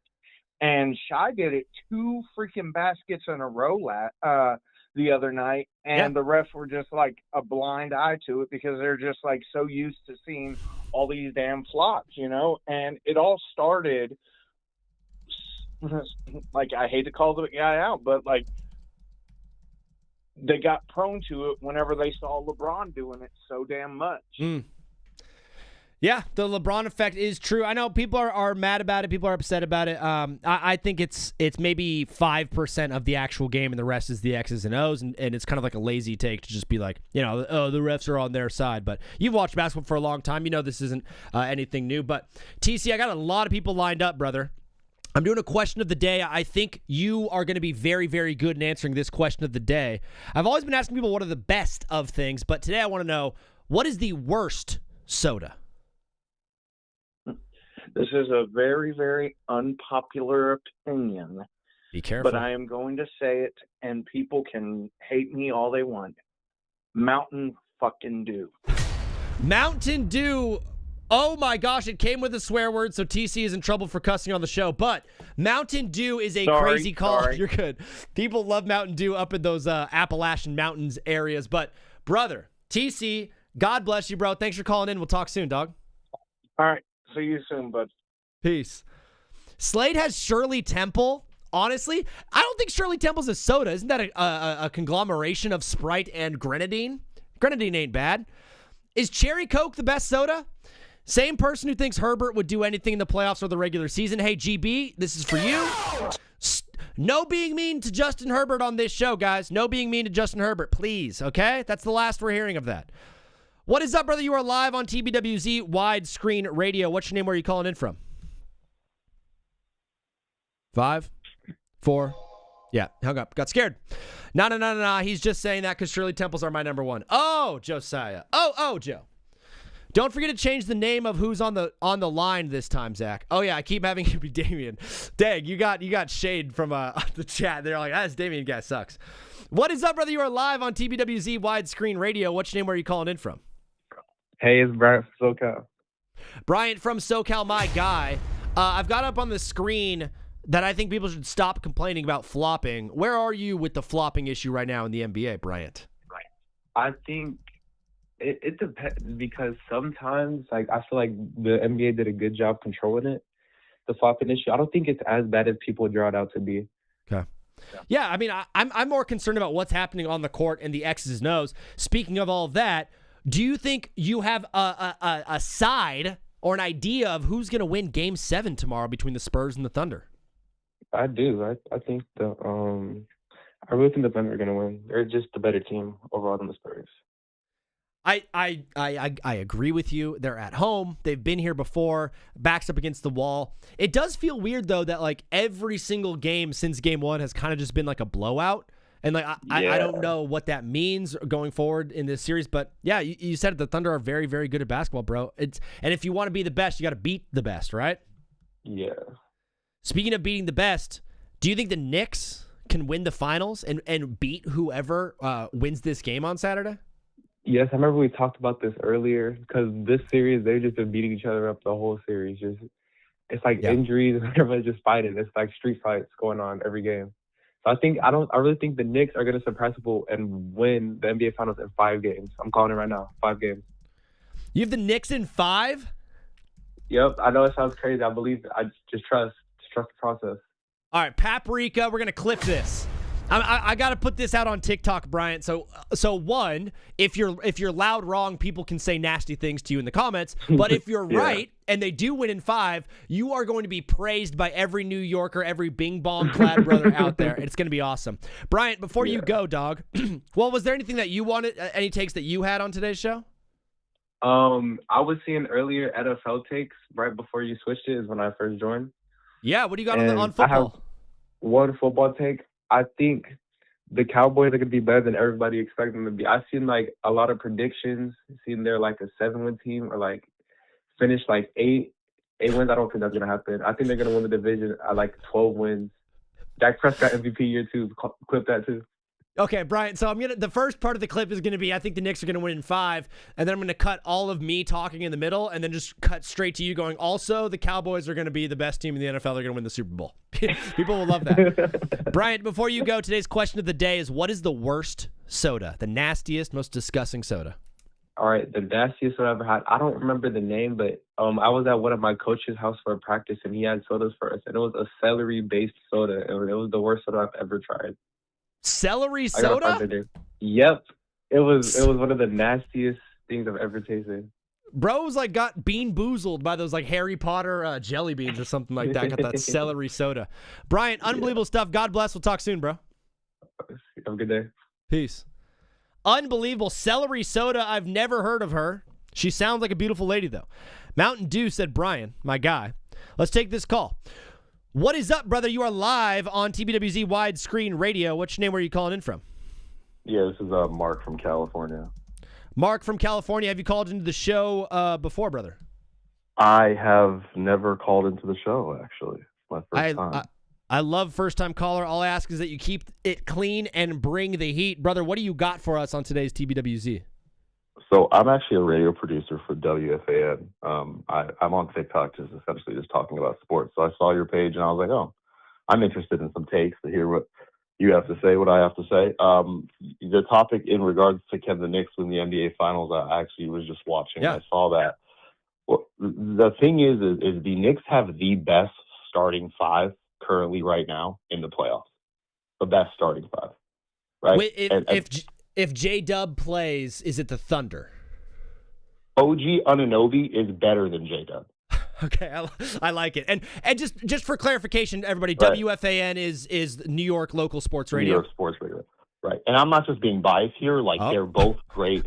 And remember, Anunoby is not a 3-and-D wing defender, okay? Yeah. He has evolved into a two-way guard and a two-way defender, right? Now, in terms of offense, obviously we've seen J-Dub win it last year, score a lot of points. I think OG Anunoby this season coming in is playing lockdown defense. And on top of that, we have 3 lockdown elite wings in Hart, Anunoby, and Bridges, who's a renaissance, 21 points in the playoffs, playing lockdown defense, held Tyrese Maxey to like 8 field goals in Game 3 in Philly series. So we're playing fantastic. The problem is if we play the Thunder, they're probably going to put Caruso on Cat, which obviously pesky smaller guards give him kind of problems. Yeah. But to me, I think that if you let the refs play, like in Game 6, OKC is the most beatable team in the entire NBA. They are. They just are very, very beatable. And the Spurs have Victor Wembanyama, and then a whole bunch of guys who've never been there before. And I think our veteran leadership with us going to game 7s the last couple of years is just it's too much, I think. I feel you. The aspect that I guess I'm thinking about is like there is so much pressure on these New York Knicks right now. I know they're playing loose and I know they're playing fun, but it's like you guys have not been to this point in almost 30 years now, and now you're finally here. Like, can the guys on that team live up to the hype right now that they're facing in New York City? I believe so. Remember, they've already won a title in Villanova. Obviously, college is a little bit different than the NBA. But and the problem IST. is just like, there you go. We don't even want to forget about that, which is crazy. I can't even believe you actually. That's crazy. But for me, it's like we're beating teams. People are like, we haven't played anybody. The Golden State Warriors weren't even doing this when they went on their run. We are literally blowing teams out. And everyone wants to say, well, you haven't faced a defense like OKC. OKC haven't faced an offense like ours. Our offense is the best in the NBA playoffs. Not just because we haven't played anybody, but these are also playoff teams, right? I mean, who has OKC played? A Laker team depleted of no Luka? Hey, be nice to my team. But listen, what I'm saying is if Luka played, it would have made the series a lot different, regardless of if OKC never beat Luka. And then on top of that, they played a Phoenix Suns team with Dylan Brooks averaging 20 points. He's never averaged 20 points in his entire career in the playoffs. And so obviously, like, the Spurs struggled against Portland for 3 straight games, and then all of a sudden they got hot and, like, went on a run. To me, it's like we played Atlanta, who obviously Philly's offense was better than probably anything the Spurs have played. Or, in my opinion, I think that OKC has played. I think Philly's offense was better than the Lakers' offense. Yeah. In terms of coming back from 3-1 against Boston, and Embiid's injured. No, we just made him use his legs. That's the problem. But I don't even want to talk Knicks, man. I mean, I don't want this to be a Knicks show because I was from New York. What else do we want to talk about? Now, in terms of football, I'm a Giants fan. Where do you believe the Giants to be on this spectrum of, is it playoffs? Is it 7 wins? What do you believe? I hate the start like in the media for this Giants team with like JD6 now being like the January 6th guy and like speaking at the Trump thing, which I mean, to each their own and their own political opinion, but Abdul Carter tweeting about it. They're already having like players only meetings and OTAs just got started. I'm like slightly worried about that kind of stuff there. I'm a little bit worried about a regression from Jackson Dart. If you take away the running from Dart's game last year, he wasn't the most impressive guy. I know he had no one to throw to, but I don't know if Malik Neighbors is gonna be starting the season at like a completely healthy point. I'm a little bit apprehensive to say the Giants are gonna make the playoffs. Yeah, I believe there will be a little regression. Now, in terms of the whole presidential thing, I'm not a big political guy, but if it was any other NFL player out there, they would have done the exact same thing. Like you cannot sit here. Remember, this is the president. This is obviously whether you agree or disagree on anything of him running the world or whatever it is. You know, you can decline to go to the White House after you win a championship. That's fine. Yeah. But letting him come in, and you see what the mayor of New York said. They're not allowing him into Madison Square Garden. He will not be allowed in. He will be in Madison Square Garden in a separate area away from the team because they don't want players and stuff to go crazy because people are going to be throwing stuff at them. It's going to be nuts, right? So, right. Yeah. And remember, they chanted flopper, flopper for SGA. What do you think we're going to chant? We're going to say curse words, dude. It's going to get crazy. It's going to get bad. Plus, like Jackson Dart, he's a 25-year-old kid and the president of the United States. He's a rookie in his second year. He wants to he doesn't want to set a bad precedent for it. And remember, people are so worried about him doing that, but they're not even worried about Josh Jacobs strangling his girlfriend. So it's like, stop the narrative of like what he did. I think Abdul Carter just obviously spoke up. You obviously know his stance on the world, right? He doesn't like Trump. It is what it is. Now, for the Giants, I believe Dart could throw for 4,000 because he threw for 2,500 in like 12 games. I wouldn't say 4. I would say like 32 to 37, which is probably the sweet spot, right? Obviously, if Neighbors doesn't play, it's going to be different, but you still have Darnell Mooney, who he's 2 years removed from a 900-yard season. I think he's going to have 31 to 35 total touchdowns, rushing and passing. I think we have like a Jalen Hurts situation on our hands where he can get 10-plus rushing touchdowns just from the goal line alone. And that's not even his big playability. I think Isaiah Likely is good for 900 if he can, catch the ball, not drop passes. The Giants have a litany of running backs who Harbaugh likes to use.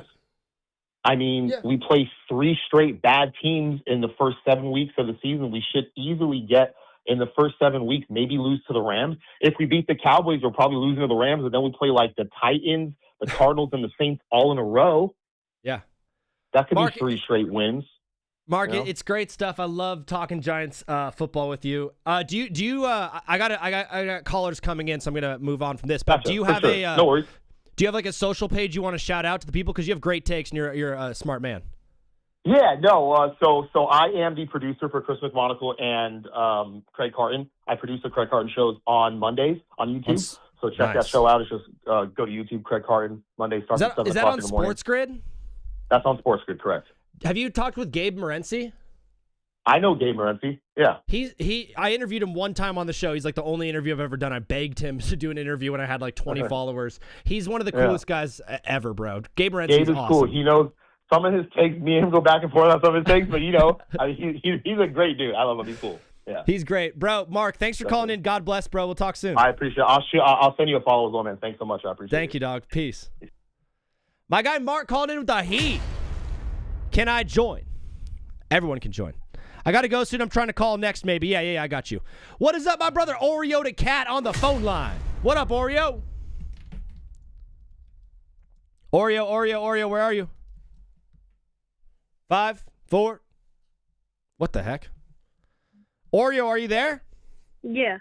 There you are. What is up, bro? How you doing today? I'm doing good. What is your so you won your baseball game yesterday and you have a game again tonight? Yeah, and like I gotta leave in like 15 minutes, yeah. What position are you playing tonight? I have no clue. Most likely I probably am starting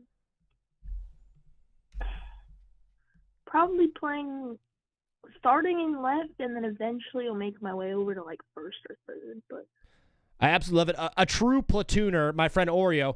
Brother, I know you got to run for your baseball game soon. I'm assuming you want to talk a little bit about the do you want to talk about the officiating, or you want to talk about Game 7? I need to clarify some things. I think it was the last guy, the guy before that, was saying that we haven't played a good offense yet.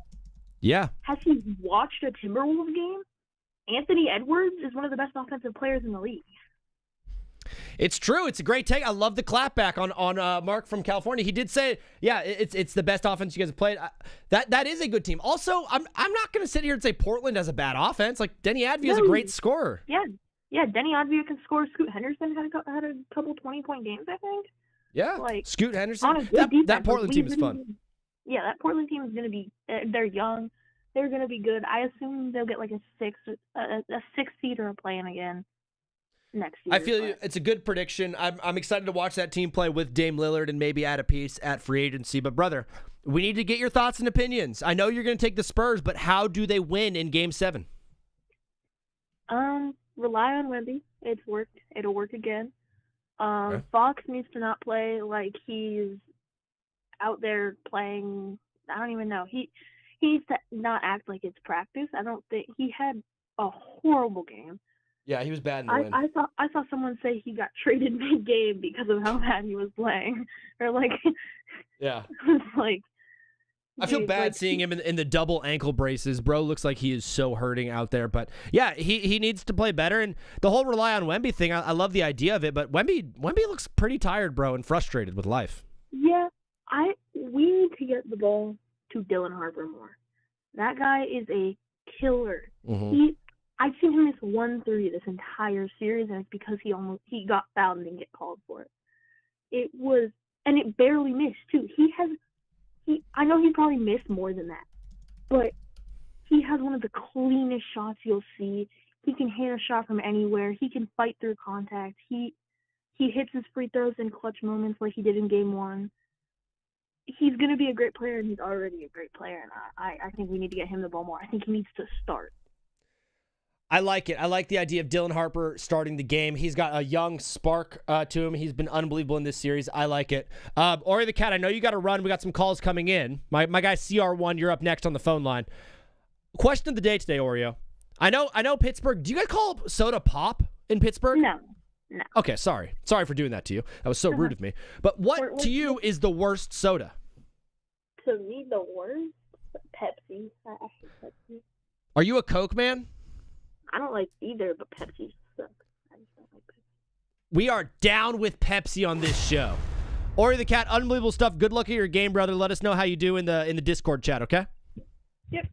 Peace. Oh, go. I think I'm ready to do the stop complaining about flopping thing. Like, I think I'm over it completely. The idea of, like, watching this game and then just coming out and saying, well, the referee, I understand they play a role, but that role is maybe 10% of the game. Tommy Paul and Rudd are in game 6 right now, or final game, game 5. What is up, brother? You are live on TBWZ Widescreen Radio. Which name are you calling in from? Hello, my name is Christian. I'm calling you from where? You broke up. Texas. Christian from Texas. Unbelievable stuff. You're calling into the game, brother. What do you got for us today on TBWZ? I just want to see, on your perspective, how the Spurs either win or the Thunder. I don't know who you think is going to win, but who do you think is going to win tomorrow's 7:30 Eastern Time game? Thank you for giving us the time. I was a little bit confused on when it was, so I appreciate you jumping in there with the time. Always timely, my friend Christian from Texas.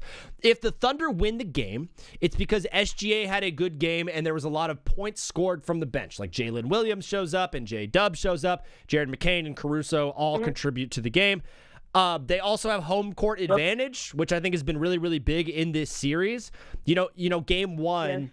They obviously lost game 1, but it was also a miracle shot just for Wemby to get there. There was some like rust talk in there. So I think home court is going to play a huge factor in this. The big factor is like, are the referees going to be calling the game loose or are they calling the game tight? If they call it super, super tight, the Spurs have a good advantage there. But if they call it loose, I do think the Thunder will win.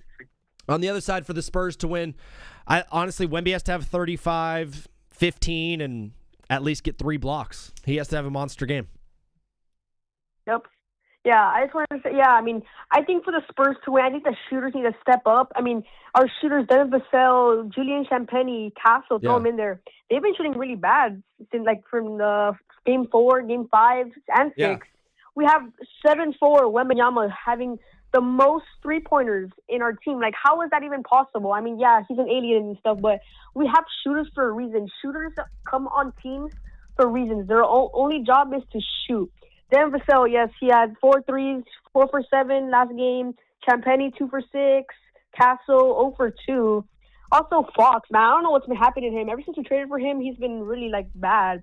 1 for 9 in field goals yesterday, only 5 points with 26 minutes. That's just crazy, man. I don't know what happened to him after the Spurs traded for him. Christian, bro, you came with receipts? Unbelievable stuff, dude. A lot of people just call in and spew a bunch of nonsense, but you came in with stats and a take to back it all up. Christian, unbelievable stuff. What a legendary call from you, brother. Before you go, today's question of the day on TBWZ Widescreen Radio is, what is the worst soda? Worst soda? I think the worst soda is 7-Up.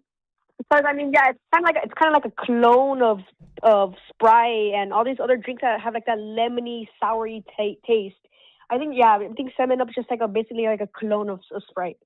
I absolutely love it. Christian, Mason is in here saying this guy knows ball. Everyone likes your takes, bro. And the 7-Up is the cherry on top and now has 2 votes for worst soda. Christian, God bless you, brother. Thanks for calling in. We'll talk soon. Thank you so much. Peace. Brick, thank you for the roses. Yeah, I went back and saw that moment when you said they could win. It's crazy. I've been thinking about her. Okay, all right, Brick. All right, almost got me. Zverev is on the court. Zverev is playing right now. It looks like Tommy Paul did get a break point. Wow. Okay, so if he wins this one, it'll be even at 3 games apiece in, or 3 apiece in the 5th game. Oh, man. The French Open has been so hot right now. The French Open has been unbelievable. Zach, are you going to watch the Champions League? I'll watch the... Yeah, maybe. If you are in the Discord, Ethan, which you are, and you remind me, this is so stupid. This little Trader Joe's sparkling watermelon drink is very delicious, but on the side of it says instructions for enjoyment. 1, sip. 2, 3, repeat. Hey, I'm sick and tired of brands doing super, I can't even say the word. I'm tired of these zesty brands trying to make me soft. Really? Instructions on how to drink? Sip, repeat? Shut up, dude. Get out of here. All right, Oreo, good luck at your game, brother. Have some fun out there.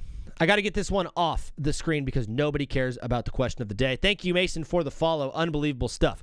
100. We are live watching this game. I am obsessed with tennis right now. It's been a very, very wild French Open so far at Roland Garros. A lot of the Europeans are complaining about the heat, but what else would you expect from a bunch of soft European men? They are great tennis players. They are so athletic. They are so strong, and they have great endurance and agility and all of that stuff. But how come you cannot handle the heat, Yannick Sinner? He was up destroying in the first 2 games and lost 3 straight sets. Is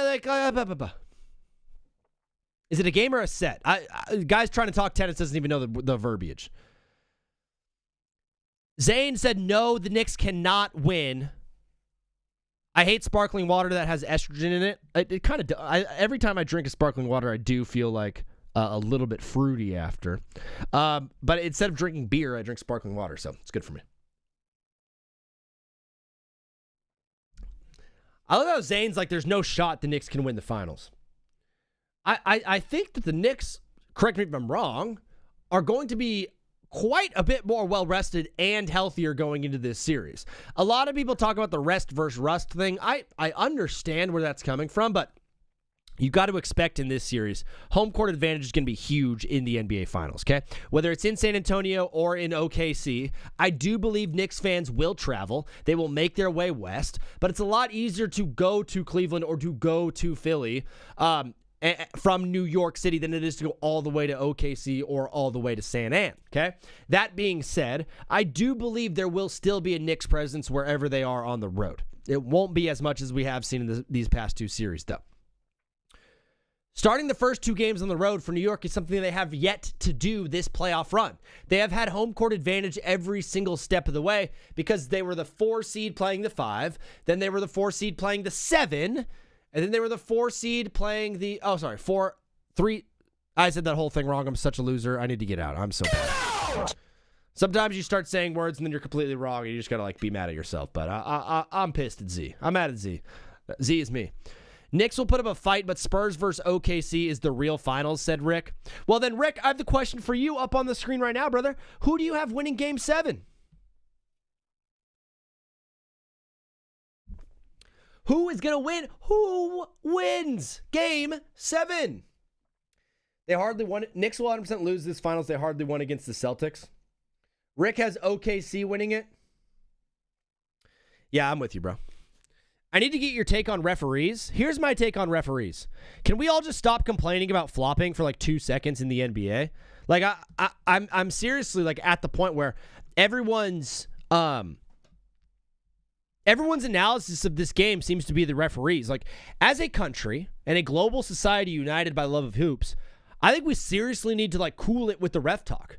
It's becoming a truly low IQ take to be like, the refs have Thunder money line, or Tony Brothers loves SGA.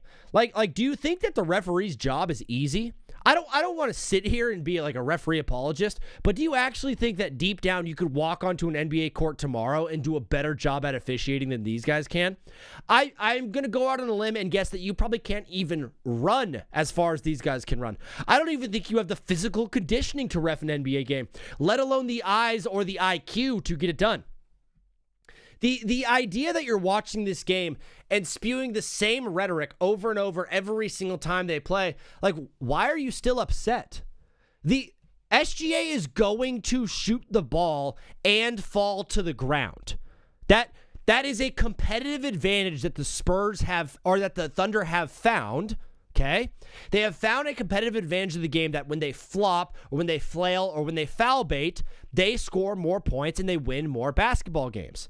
CTX wants us to stop flopping. All the greatest scorers had moves to get to the free throw line or flopped. Rick, seems like a ball knower, brother. Thank you for watching the show and following along if you do. If not, All good to you, bro. Call in whenever you want, dog.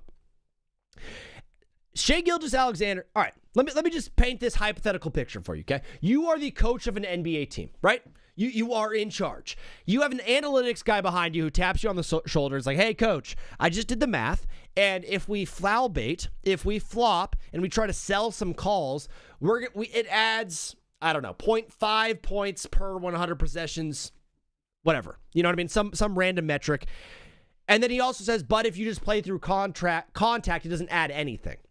So you have an analytics guy tapping you on the shoulder saying, if we foul bait, if we flop, we are going to have more points over an entire basketball game than if we simply play through contact. What are you gonna do? You're the head coach of this team. Your goal is to win. You will get fired if you don't. Are you gonna sit there and tell the guy like, nah, we're gonna play like men. We're gonna play real basketball. We're not gonna do that kind of stuff. We're gonna play like they used to play. Or are you gonna be wise and listen to the Asian man tapping you on the shoulder, your analytics guy? That was so racist. I'm sorry. Never mind. Are you going to listen to that beautiful white lady? Are you going to listen to that guy? Are you going to listen to the person who says flopping adds points, thus adds wins, thus makes us a better team, makes us a better contender, gives us a better shot at winning the finals? Or are you going to stand up on business and be like, nah, we're not going to do that. We're going to play the game the right way. If you are the latter, you're getting canned, bro. You're getting fired. The idea of us getting mad at flopping, I understand it. I understand it's a part of the game that like we don't necessarily want to see. But if it helps your team win, basketball games, you would be a bad coach if you didn't do it. Every single team, every single star in the history of the league has a way of winning games. Did Tommy Paul win or lose? I'm getting so many political texts right now. This is so stupid. I hate political texts. I hate politics. It's not even the flopping. It's just how the players act. Like Shai is insufferable. I hear what you're saying. It's 4-3 Rudd on it, but Paul is serving. This has been an unbelievable match between Tommy Paul and Rudd. Luka is worse than SGA. Kobe, okay? I'm a Lakers fan. Be nice to the Lakers. No saying anything bad about Luka in this entire chat, okay? None of that. Not taking any of that. Try to injure us? Spin? What up, dude? Welcome to the show. It's that it's not consistent with the calls. So that's the other part. So the Spurs fans are complaining a lot about the Thunder getting calls. But then in the very next possession, they're complaining about Wemby not getting calls. Do you understand the hypocritical nature that we have as fans of these teams? Playoff basketball has always come with more physical play. Pause. One of the best parts of the playoffs is seeing the refs swallow their pause. Is seeing the refs swallow the whistle and let the guys go at it for the most part. This is what they've done in this series. For the most part, they have let the guys play, especially underneath the hoop. Especially underneath the basket, they're kind of just letting them do their thing. And I like watching a more physical style of basketball. I like watching guys touch each other. Oh my gosh. What did I just say? Daddy, chill. Don't clip that part. Do not clip that part. Seriously. It's not Spurs fan, bro. It's all of us. Mason, I like to take. I hope this is you. What is up, brother? You are live on TBWZ Widescreen Radio. What's your name? Where are you calling in from? Hello? What's up, brother? What's your name? Where are you calling from? Missouri. Missouri. Can we call you Mo? Sure. Mo from Missouri, you're calling into TBWZ. What do you got for us on today's show? Nothing. Apparently nothing. He's just like, I just keep talking. The two best words in sports, Game 7, Tony Brothers. The complaining about the refs thing, I just think needs to stop, brother. I think we're focusing far too much on the least consequential part of the game instead of focusing on the fact that the Spurs are playing the best team we've seen in the last 10 years. We are so tied up with this notion that the referees are controlling this game, and in reality, they're not. If they were controlling this series, if they were controlling this game, if they did have Thunder money line, if Tony Brothers was an SGA apologist and hated Wemby, if that was true, this series would not be tied and going to Game 7. Realistically, I think that the physical nature of this series has been awesome, okay? I really, really do. I also think, all things considered, the fact that we're at Game 7, the refereeing has also been pretty even. I'm due for a phone call. Yes, you are, Brick. Future Jets Beat said, do you think the Spurs versus OKC match up a top 10 series all time? To be completely honest with you, this series has kind of been like really boring. Game 1 was one of the best basketball games I've ever seen in my life. And for that reason, like, I do have this series as being insanely entertaining. Game 1 was so much fun. I had a blast watching it. Went to double overtime. We had one of the best shots I've ever seen in playoff basketball before from Wemby from the logo to send the game to OT. That game was awesome, but ultimately this series has been pretty boring in my opinion. Now, Game 7, there's going to be so much hype around it, and there's going to be a lot of action going into it. I am thrilled with this Game 7. All things considered, if Game 1 is as electric as it was, and Game 7 is an electric game, it will be one of the best series of all time. The 2018 Warriors and Rockets series, every single game was such a banger. That one was so much fun. It's boring because OKC is just flopping the whole game. Starfruit Gummy, I guess I'm watching a different basketball game than the rest of you guys because I'm watching the game last night. The whole Discord, the TBWZ Discord, was like going off about the flopping and the fouling, and that wasn't a foul. I'm like, you're actively watching the game for the referees. When you watch a sporting event, you can focus on certain things, right? I always ask people, like, when you watch football, what do you watch? A lot of people will just watch the quarterback and stare at the quarterback. I kind of like to watch the defense and see the routes that people are running. It's like you can focus on different things. If you're watching this basketball series and you're focusing on the referees, that's not fun. Like, that is not cool. Lucian, thank you for the follow, bro. Like, watch the actual game, and you'll see, like, okay, maybe it is a little bit more even than I thought it was. What is up, brother? You are live on TBWZ Widescreen Radio. Which name were you calling in from? 5? Another scared boy. Okay, Chargers fan. Yes, sir, go Bolts. CK, are you a Chargers fan too, bro? Justin Herbert MVP season, yes or no? The answer is yes. You got it right. Congrats. Tommy Paul is not going to break here. Rudd takes that point, is now up 5-4 in Game 5. Like, bro, NBA fans made this series so fun.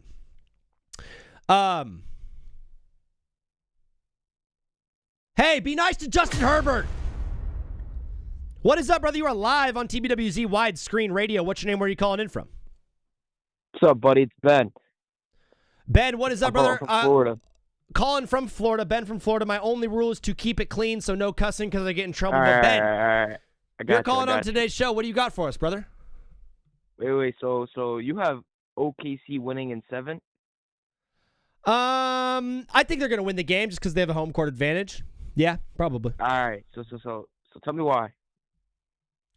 They have home court advantage. I think they're the better team overall. I think Wemby is tired. I think the weight of the world is on his shoulders. It's a young team that makes dumb mistakes, and the Thunder aren't making as bad as a mistake. Wemby is not tired. What, bro? Shea had 15 points yesterday off 3 free throws. Yeah, definitely he's not had a good series in general. I think the game plan to guard SGA has been great this entire series. The Thunder win or lose because of the role players around them. Like when Caruso or Jay Will or McCain go off, then the Thunder win. And they play better at home than they do on the road. The role players. So? The role players definitely do play better at home than on the road, for sure. But I don't know. I think Wemby's a little bit gassed, bro. I think the whole team is tired. I don't think the whole team's tired. I think they're ready for Game 7. Yeah, I think they're ready to play it. I think that the Thunder have done this before, and this is the Spurs' first time ever playing a 7-game series. To go on the road and beat the champs is gonna be tough. If an MVP is having 15 points, right? Mm-hmm. He basically should have 15 last game too. He had 16 free throw shot. See, if you got rid of those free throws and you give him like 3 free throws, it just would have been way different. Yeah, I mean, but you can't. Like, in Game 3, Wemby he shot 10 free throws and had 26 points. Like, we could say that about every player. If you take away the free throws, they don't have a good game. Free throws are part of the game, and I think seeking contact is part of the way to win. Yeah, 100%. But it's like it gets to a point when you're just like doing it, like, every time. Yeah, it is annoying. I think it's more just like there has to be a rule change in the NBA. You know what's the most annoying one, Ben?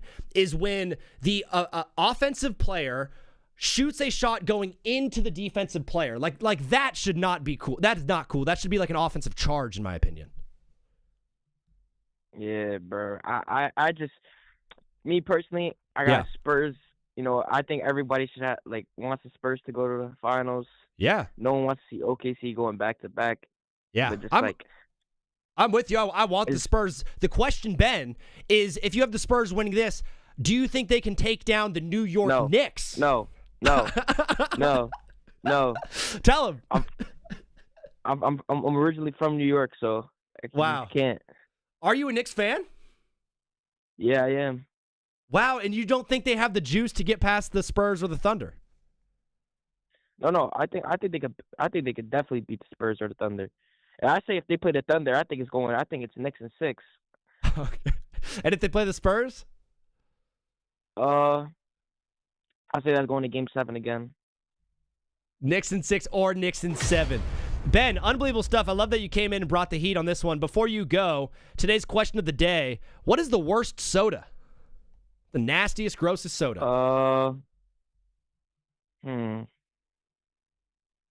Right now, 7-Up is in the lead. Ginger Ale has gotten a vote. That tastes like Sprite.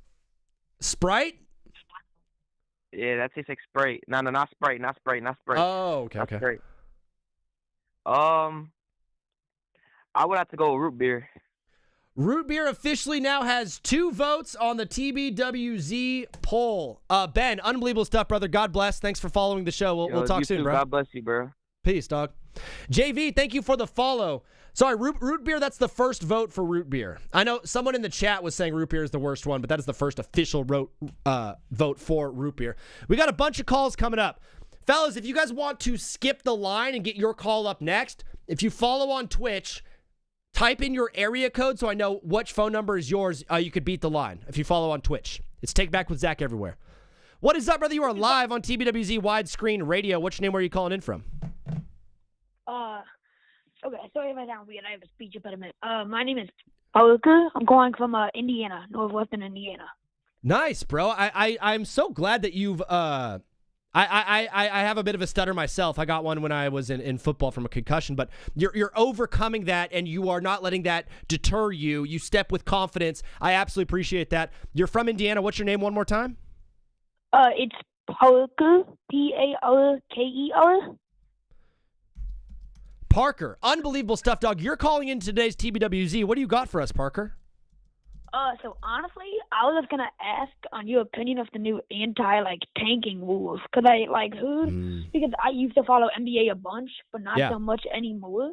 But and then I saw the Jazz's top 5 pick, that can't happen this year anymore. What's your opinion on that stuff? It's tough for the teams that are bad because when I watch the Orlando Magic and the Pistons series, both those teams were the worst team in the NBA, and they got a number 1 pick in Cade Cunningham and Paolo Banchero, respectively. Because they were bad, they got a great player. Now it's if you're bad, you're not guaranteed a good player. It's going to completely change the entire direction of the league over the next 3 years. I am ultimately an agent of chaos, so I think it's going to be very fun. But I do feel bad for whoever finishes last and will not get a top pick because of it. But I mean, what you're saying. But when there's 8-10 teams tanking, that's one thing. But when it's just a couple teams that halfway through the year, they have no chance at the playoffs. They are terrible. And then they're not allowed to just start losing games. Because what if they don't have a shot? They don't have a shot at all. But they're forced to try and keep winning. But they're not going to win. They're terrible. It's true, bro. It's you used to be able to have a few bad seasons, get a few good players, maybe make some moves in free agency, kind of like the Pacers did when they got Halliburton. They made good draft picks and they got Siakam in free agency, and then they were in the finals last year. Now, I have a bad feeling that whoever's in the playoffs now is probably going to be in the playoffs for the next like 4 or 5 years. But unbelievable stuff calling into today's show, Parker. I'm glad you stepped in with confidence. Before you go, who do you have winning Game 7, Parker? I'm gonna follow with the Corgi, the dog. He's got all games right. Give me the Spurs in 7. Following the Corgi, unbelievable. And then today's question of the day, Parker. What is the worst soda? What's your least favorite soda? Ooh, this is controversial because my sister loves this, but Dr. Pepper, I hate it. Wow, you hate Dr. Pepper? Yeah, it tastes like barbecue, like Sprite. I don't even know. It tastes like barbecue Sprite? Yeah. That is one of the best, I don't even know what to call that. That a soliloquy, if you will. Parker, unbelievable stuff, brother. God bless you. Thanks for calling. We'll talk soon. All right. See ya. Peace. Oh, we just got to follow on Twitch. Guys, if you want to jump the phone line, I'm your daddy 07. Do you want to call in next, brother? If you do, 201, got you. You're next on the line. If you guys want to jump the caller phone line, the line of phone callers, follow on Twitch, type in your area code, and then I'll take you next. TK Lee, thank you for the follow on TikTok. What is up, brother? You are live on TBWZ Widescreen Radio. What's your name? Where are you calling in from? What's good, man? I'm Dylan from New Jersey. Dylan with a Y or an ILLON? Neither. DILAN. Wow. Do you have a disdain towards a Dylan with a Y or a Dylan with an I? Nah, I just think I'm like special, you know? You are, brother. I absolutely love you calling in. Thanks for the follow on Twitch. Just no cussing on the show. But, brother, you're from New Jersey. What do you got for us? So I made the comments talking about how officiating is inconsistent earlier in your chat. Yeah. I think it is, and I think that's the biggest issue with flopping. I don't think it's the fact that Shea gets constant calls, but I think it's that primarily guys like Shea, Luka, Denny Avia get all these calls. Yeah. And like that's the main reason why flopping is so like terrible for the sport. Yeah, and you think you think LeBron should be getting more calls because LeBron has the worst whistle in the league?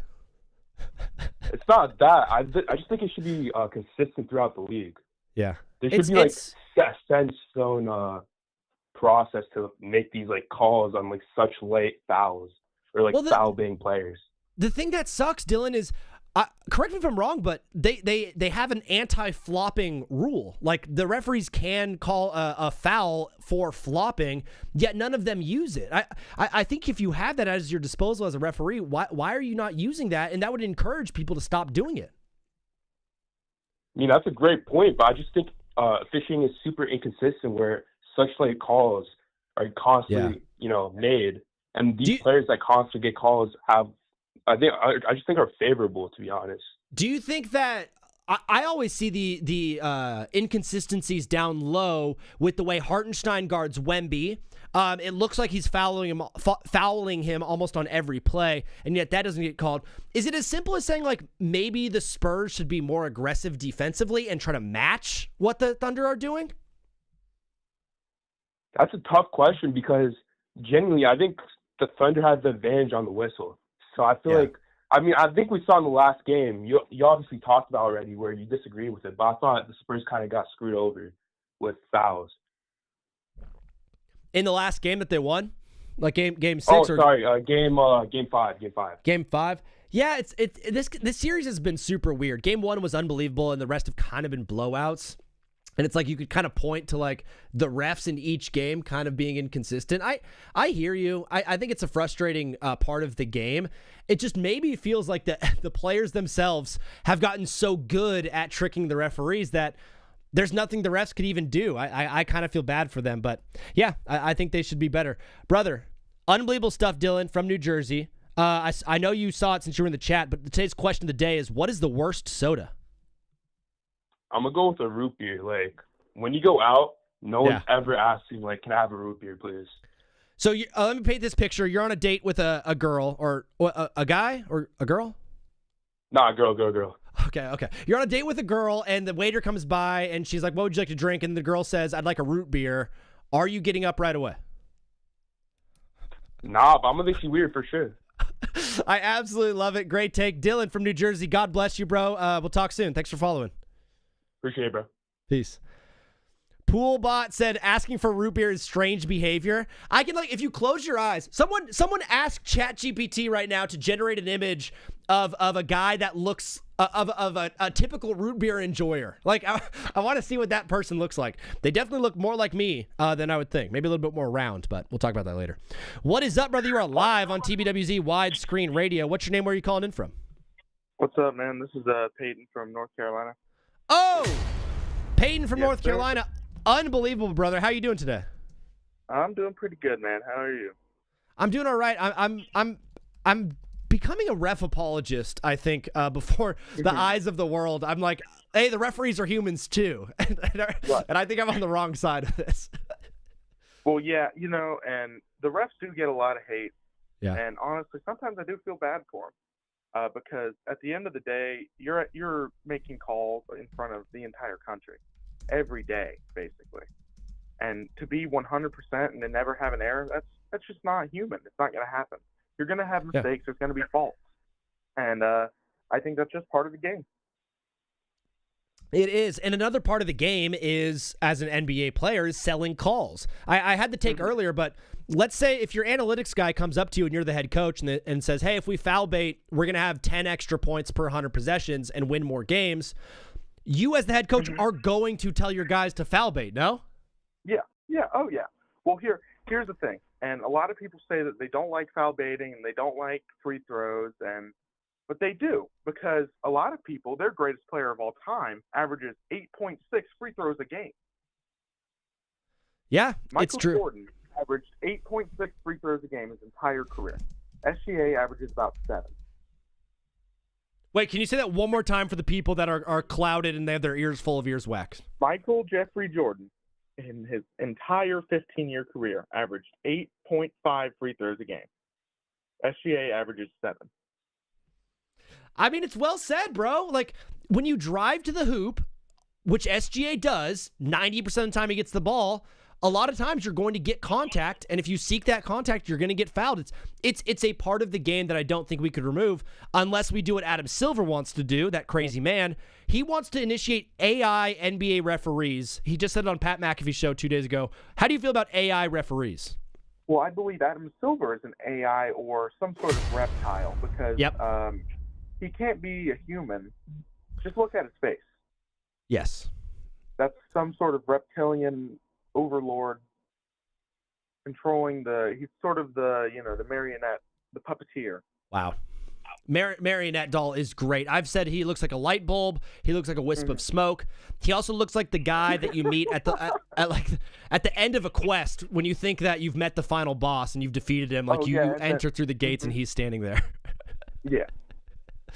It's unbelievable stuff. Yeah, he's a reptile himself, and he wants to ruin the league and take over. Peyton, anything else? This new lottery garbage he's trying to propose.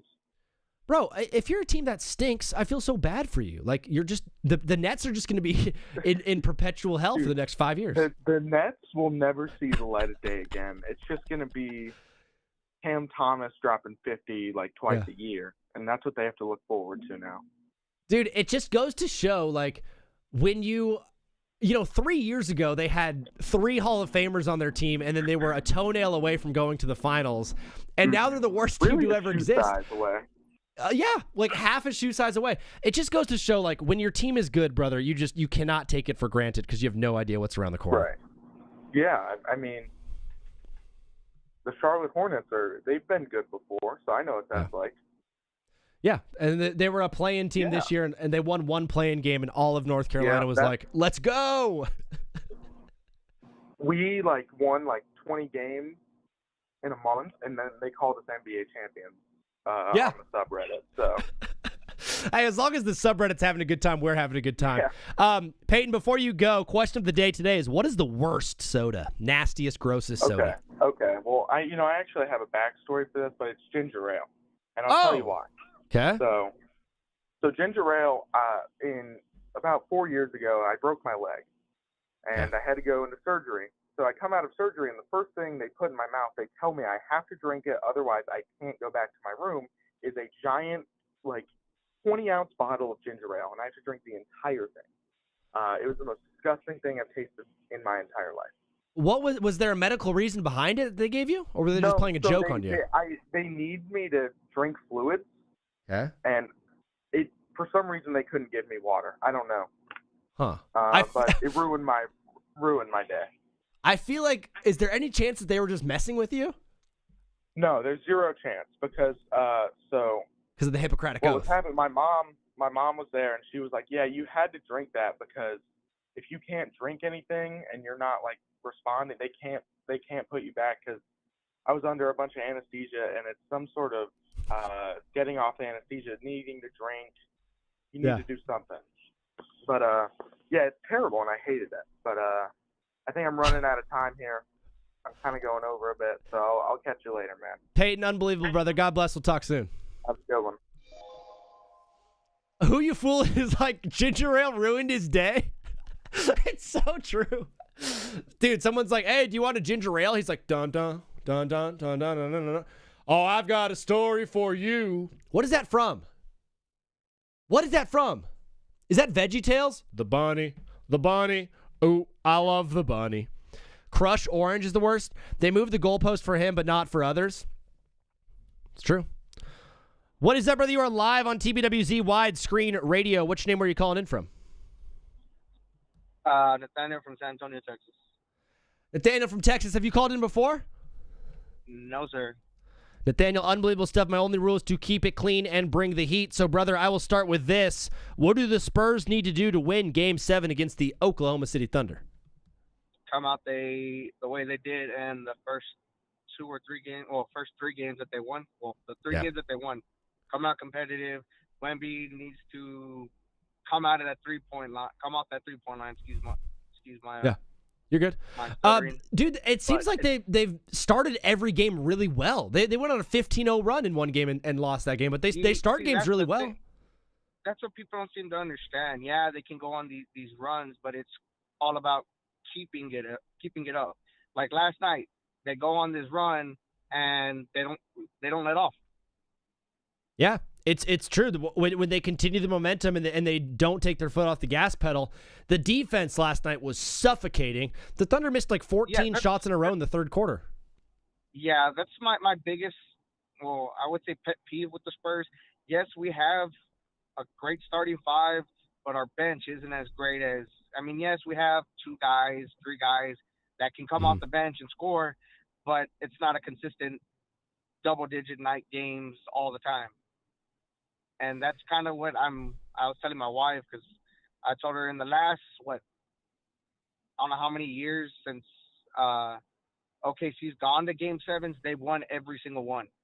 And that's what I don't want, is them to go on that run at home. Yes, hopefully Tony Brothers isn't officiating the game, because I've noticed when he officiates the game, they're getting calls that are ridiculous calls, in my opinion. Yes, Spurs are getting away with calls here and there, but not like the way they're getting away with it in OKC. I hear you want to understand the sentiment. It does feel sometimes like Tony Brothers might not be the wisest guy or the sharpest tool in the shed. But, brother, unbelievable stuff. I appreciate you calling in and talking some ball with us. Today's question of the day, Nathaniel, is what is the worst soda? Worst soda, question of the day. People might say something about it, but I think it's Coke. Oh, you don't like Coke? Nope. Yes, I'll drink it here and there, but it's not one of those, I go to the corner store, I have to get a Coke. I'll get a Dr. Pepper, a Sprite, or a root beer. What's your like your gas station, your convenience store, your corner store order? Like what bag of chips, what candy, what soda? I'll get me a bag of Fritos and a bag or a root beer. Chili cheese Fritos or just regular Fritos? It just depends on the mood. Yeah. I'll go chili cheese Fritos more, but then there's those days I'll just grab a regular bag of Fritos and throw a little bit of hot sauce in it, and that's it. Call it a day. Let's go, brother. My Latino brother getting hot sauce on everything. Brother Nathaniel, God bless you, bro. Thanks for calling in. We'll talk soon. All right, thank you. And go Spurs, go. Go. Spurs, go. I do love where we're at right now, just as a fandom, as an NBA family. Because at the end of the day, guys, listen, a lot of the NFL guys are complete jerks to us. How do you watch basketball? How do you watch that? They're so rude and mean to us. Sorry for loving hoops, bro. Sorry for thinking that basketball is awesome. I'm an NFL guy. I love the NFL. I love the MLB. I love tennis. Tommy Paul just lost to Casper Ruud, which is tough, but Casper Ruud and Tommy Paul, that was an unbelievable match. We now got Zverev looking to finish off Hayes right now in straight sets. The guys who think basketball is stupid or lame or the NBA sucks, man, we have to battle those guys left and right, and it gets difficult. But when things like the flopping thing happen, it's tough. But they all come back when we get a Game 7 on our hands. All of those NBA sucks guys always come right back to the trough when we get a Game 7 on our hands like we have on Saturday. I would be remiss to root beer and Fritos. Will, I know I wasn't going to say anything to Nathaniel while he was on the line. What's up, Rake? I wasn't going to say anything to Nathaniel while he was on the line, but root beer and Fritos is a crazy combination. I think everyone, though, does have like a weird food combo that they do. For me, it's popcorn and salami. Bro, crack open a bag of popcorn, toss that in the M-dub, heat that thing up, pop, pop, pop, slice up a couple of pieces of salami to go with your popcorn. Unbelievable. That or like a nice fine aged cheddar cheese, and you have a little bit of popcorn, a little bit of cheese, a little piece of salami. Wow. Pool Boat says rice, eggs, and ketchup for him. That is crazy. That's like a Loco Moco, but without the beef or the gravy. And you added ketchup to it? Ritz crackers and Nutella for Will. Dr. Pepper and a purple bag of Doritos for YVN. XD1 with the chat of the day. Why stop complaint? Unbelievable XD1. What a great addition to the show.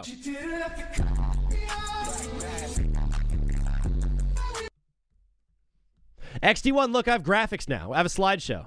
Do you want to see AI NBA referees? I need someone to call in and talk to me about AI NBA referees because no one has... Cereal and ranch? That's not true. That is not true. I will continue to hate on players who rely on bailouts like flops to win. If you played sports growing up, you understand. I do, bro. The worst part of watching the youths play sports now is like I've seen clips of like AAU kids flopping and stuff. Bro, he looks like Robo Link. He does. When did the Spurs draft Ray Lewis? I saw someone mention Ray Lewis earlier, and it's going over my head. Am I going full unk? Cereal and Ranch is crazy.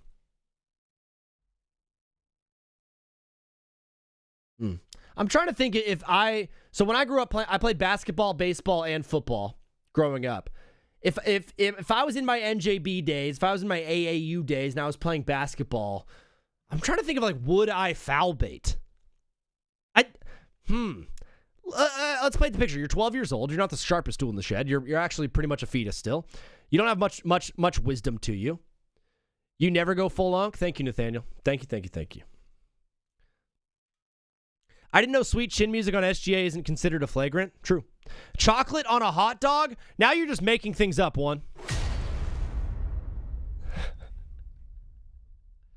If I was a Ute and I was playing sports right now, if I was playing basketball, would I foul bait? I think my coaches wouldn't let me. I think my coaches would be like, no, you're not doing this, which I completely understand and I would respect them for. But if it gets you to the free throw line, you're going to do it, bro. Look at XD1. Look. I also have this. Tennis talk. We're talking tennis. Look who's on the screen, bro. Are we saying weird food combos? Yeah, if you want to call in with your weirdest food combo, please do so. Park said pistachio cream and Oreos. That actually sounds good. Okay, so one Lum said chocolate and hot dog is his weird food combo. I'm not going to lie. I have had a friend of mine put peanut butter on a hot dog. Like on the bun, you spread peanut butter on the bun and you put your wiener right in. I'm going to get in trouble for saying that. You put your hot dog, your glizzy, right on the peanut buttered bun. It's unbelievable. I don't know what it is, but the combination of the sweet Pete, the salty nut, and oh my gosh. Daddy, chill.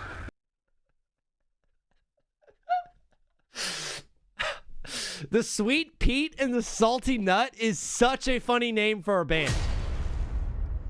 Cause I'm Sweet Pete and a Salty Nut, gonna go downtown and around on the rut. I'm gonna Sweet Pete and a Salty Rut. Sweet Pete and a Salty Rut, gonna go downtown with a bit of love. Gonna Sweet Pete and a Salty Rut, gonna go. Sweet Pete and a Salty Nut, gonna roll on down, gonna roll them up. I'm gonna ramen and cheese on a roundabout on a beat.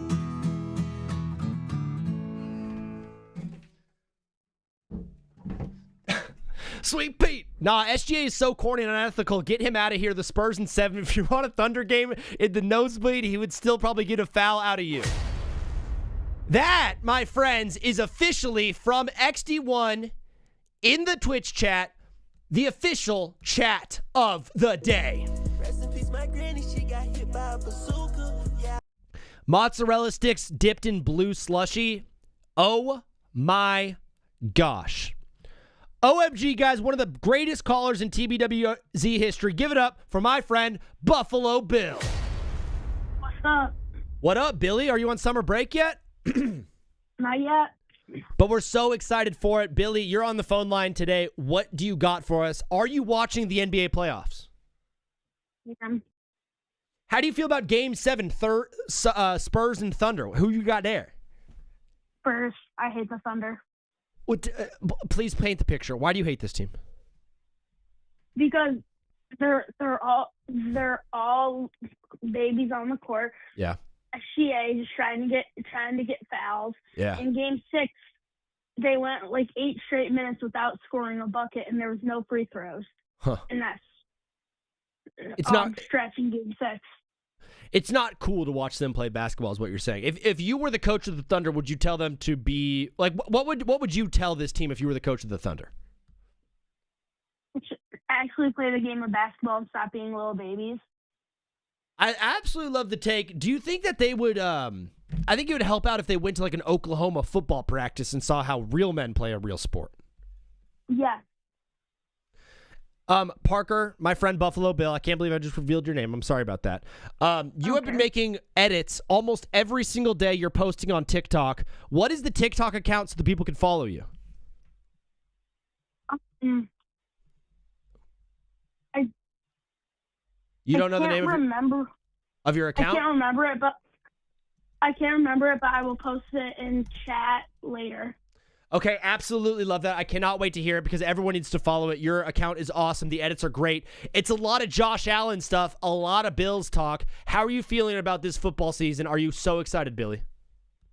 I am very excited, but also a little nervous because Josh has been very healthy for the past couple years. Not very healthy, but pretty healthy for the past couple of years, and we've had no severe injuries with him. So I feel like he's due for one. Oh, no, Bill, you are predicting an injury? Not predicting it, but I'm praying it won't happen. Do you want to pray right now with the chat? Yes. All right, everybody bow your head and close your eyes. Dear football gods, we pray in the name of Josh Allen that he will not. We pray in the name of you that our Buffalo Bills quarterback Josh Allen does not get hurt. Amen. Amen. Brother, it's a great prayer. I'm glad we did it live on today's show. Bill, I'm doing today's question of the day. Very, very simple one. But I got a lot of mixed answers on here. I think you can help us out with this. What is the worst soda? Oh, that's hard. Yeah. I feel like any, Same. no sugar, soda that you can find at, CVS and stuff like that. No one actually likes those. Oh, like a diet, random, Mr. Star or something? Yes.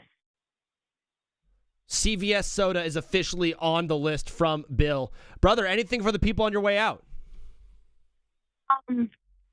Go Bills. Of course. Go Bills. Buffalo Bill, love you, brother. We'll talk soon. Bye. How come no one ever says that they love me back? Where is that? Gosh dang it, where are all my sounds? Where'd it go?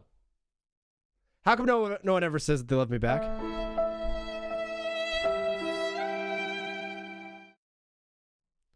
Kobe was not a foul baiter like Harden or SGA or Luka were and are. Lee Sith, we got Kobe right here, brother. We got Kobe right behind me. This is my guy. Go Lakers, baby. Through and through, all day. But Kobe did go to the rack to seek out contact. It wasn't called foul baiting back then. You know, Tracy McGrady, all these dudes. Michael Jordan averaged more free throws per game over his career than SGA has in his career, okay? I know SGA has a lot more time to go, but just saying, Michael Jordan did average more free throws per game than SGA did. The big difference is we used to call it going to the rim to seek contact, and now we call it foul baiting. It's just not as good of a word as seek contact. What is up, brother? You are live on TBWZ Widescreen Radio. What's your name? Where are you calling in from? My name is Braden. I'm calling in from North Carolina. Braden from North Carolina. You've been on this show before, brother. Welcome back. Yeah. What do you got for us today, brother? Okay, so I heard you say something about how Kobe's your man. So I'm gonna say this to interact with bait. I'm gonna make you mad here. Oh no. I don't have Kobe. I have Kobe anywhere from 11 to 7 and no lower or higher than that. Wait. So he's no higher than 7, but no lower than 11? Yeah. Do you have the 6 off the top of your head that are above him? Yeah, I can name them if you want me to. Please. LeBron, MJ, Kareem, Duncan, Curry. MJ, Kareem, Duncan, Curry. That's 5. That's 5? Yeah. Okay, then Hakeem. And Hakeem. But that's not even one of mine. Bro, you could even throw in Olajuwon or Magic Johnson. Some people would put Larry Bird up there. I said Hakeem. Oh, you did. I thought you said Kareem Abdul-Jabbar. No, I already said Kareem once. Dude, it's not the worst take in the world. I do think a lot of people who put Kobe at number 1, and this is gonna sound horrible. So if you guys are Kobe lovers, please close your ears. But if he didn't die in a plane crash, people wouldn't really put him in the top 10 ever. Yes. I think that's what made him. People started really putting him in. Yeah, I mean, his whole career he was in top 5 conversations, but nobody really started arguing for him for top 3 and top 1 until he passed away. Do you remember where you were when it happened? I think I was at school. Dude, I was at the Celtics practice facility because I was doing some work with the video team over on the Celtics team. So we were at the Celtics practice facility. Every single player, every coach, every trainer, every single person in the front office was just staring at TVs. It was the saddest, most insane moment I've ever experienced in my life. And then I went back to my dorm after and just cried. And my Chinese roommate consoled me, but he had no idea about basketball, but he knew I was sad. Yeah. It was so tough. I got one more thing to say. Hit me. I think Luka. Now I was researching some stats yesterday. Okay. I think Luka is one of the most underrated players ever. Well, people they say he's really good, but people don't realize really how good he was in his first season. Hit me with those stats. All right, hold on. I have it pulled up on my notes. It's great, dude. A lot of people are doing the Luka is overrated thing, and you said, wait, pump the brakes real quick. I got some stats to back it up that he is not overrated. In fact, he is underrated is what you're saying. Yes. So in his, let me look here. In his first 8 seasons, he averaged more than, so in their first seasons, including Luka, he averaged more than LeBron, KD, Kobe, Curry, and MJ. Through the first 8 seasons of his career? Yes. He also beat him in assists and rebounds. Did any of those guys get to the NBA Finals in their first 8 seasons either? I don't think so. LeBron might have, I think, maybe. Maybe it was year 7. Luka got to the Finals in what, year 5? Yeah. I think we could honestly say he's the better scorer of those guys. The backlash that you're going to face is the rebounding and the assists and the defense stuff. Those guys are better, but Curry's not better at that stuff. Yeah. And when people argue about Luka's defense, it's really disrespectful because they act like he's just like a cone, but he's really just overly mid. He's overly average at defense. We talked about this, I think, on the last show. Of like, a lot of people are quick to judge Luka for his defense, but I think he's a lot better than people give him credit for. Bro, defense is really hard to play in basketball. I don't know if you've played ball, but defense is really hard in every position, in every sport. Yeah. So, and these guys are pro athletes going at it. Unbelievable stuff, Braden. I love that you came in with stats and gave us a great take off the top of the head. I love when people pre-produce their calls. Before you go, brother, today's question of the day is, what is the worst soda? Okay. All right. So I'm going to say this because I think there's attributes to make a soda. I'm going to say like Fanta. Do you have a particular flavor? I'm not gonna lie, but orange is overrated. Fanta orange is low-key not very good. I am not a fan of orange soda at all. Yes. Braden, you and I are cut from a similar cloth, brother. I absolutely love you calling in. God bless you. We'll talk soon. All right, Seaver. Peace. Nycom said defense is hard because young players work on their shot, not defense. Yeah, that's an aspect of it for sure. They get paid though to shoot, right? That is the bigger thing here for me. You get paid to shoot. Basketball is one of the few sports where you're simultaneously playing offense and defense, right? With baseball, it's like, yeah, you hit and play in the field, but you're like only doing one at a time. You're not like constantly like worrying about both things.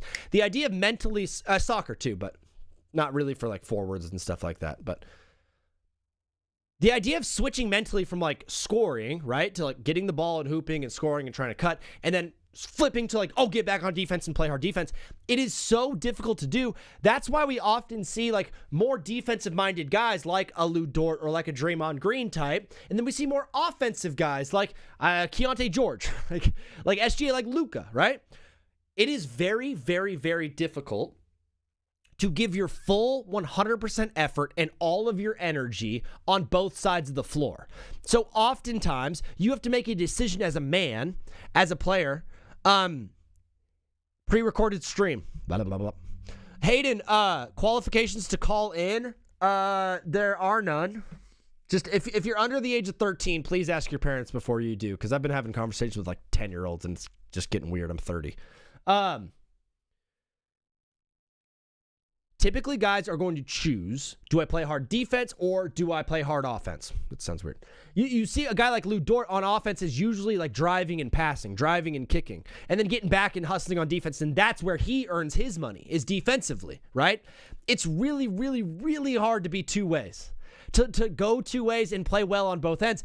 And honestly, between you and I, if you're a GM of a team, you're going to pay more money for a guy that puts up 30 points per game than a guy that opponents only average 11 against, right? You make more money shooting and scoring. So wisdom-wise, if you're a young player, if you're in college, are you going to try harder on defense or offense? It's kind of clear you're going to try harder on offense. What is up, brother? You are live on TBWZ Widescreen Radio. What's your name? Where are you calling in from? What's up? Gerald from New York. Gerald from New York, first-time caller. My only rule is to keep it clean and bring the heat. So, Gerald, what do you got for us today? All right. So I was watching yesterday when you were talking about next finals, and I honestly believe that I don't think no matter who goes to the finals out of the West, I don't think the series goes longer than 6, and I think the Knicks win against either team in 6 or less games. Knicks in 6. I love it, dude. Tell me. So the only reason I think this is because when you look at the Knicks this season, they didn't play any like bad. People say that they had like an easy run. When you look at the rosters, they played true stacked rosters that they 4-0 swept both. And the reason that they 4-0 swept them is not, they held them to no points. It's just the Knicks are shooting over 40% from 3, over 50% from the field as a team. I feel like neither the Spurs or the Thunder will be able to keep up with the Knicks offensively throughout the entire series while having to play defense, because every starter on the Knicks individually by themselves can put up 20 plus a night. So it's kind of like a hard matchup, in my opinion, for the Spurs and the Thunder. And New York has depth to match what's going on over there in the West. I agree with you. I think offensively, New York is the best team left in the NBA, which is crazy because like a month ago, you guys were down 2-1 to the Hawks and the offense looked horrible. And now the offense is amazing. Do you worry about, though, the fact that you are going to be playing a very, very good defense from either OKC or the Spurs? Probably the best defense you've faced so far in the playoffs.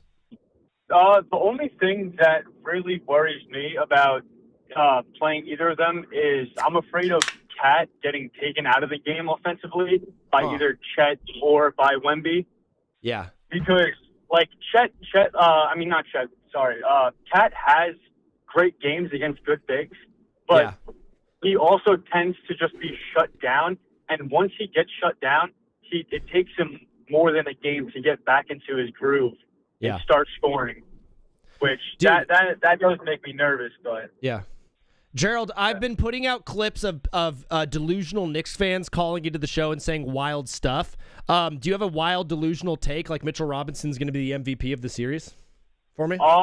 No, but because of the Trump rumors going on and Mitch being a real country guy, I do think that if Trump goes to the Garden, that it's not crazy that we're going to see Mitch double-double, Mitch having like a season high in points.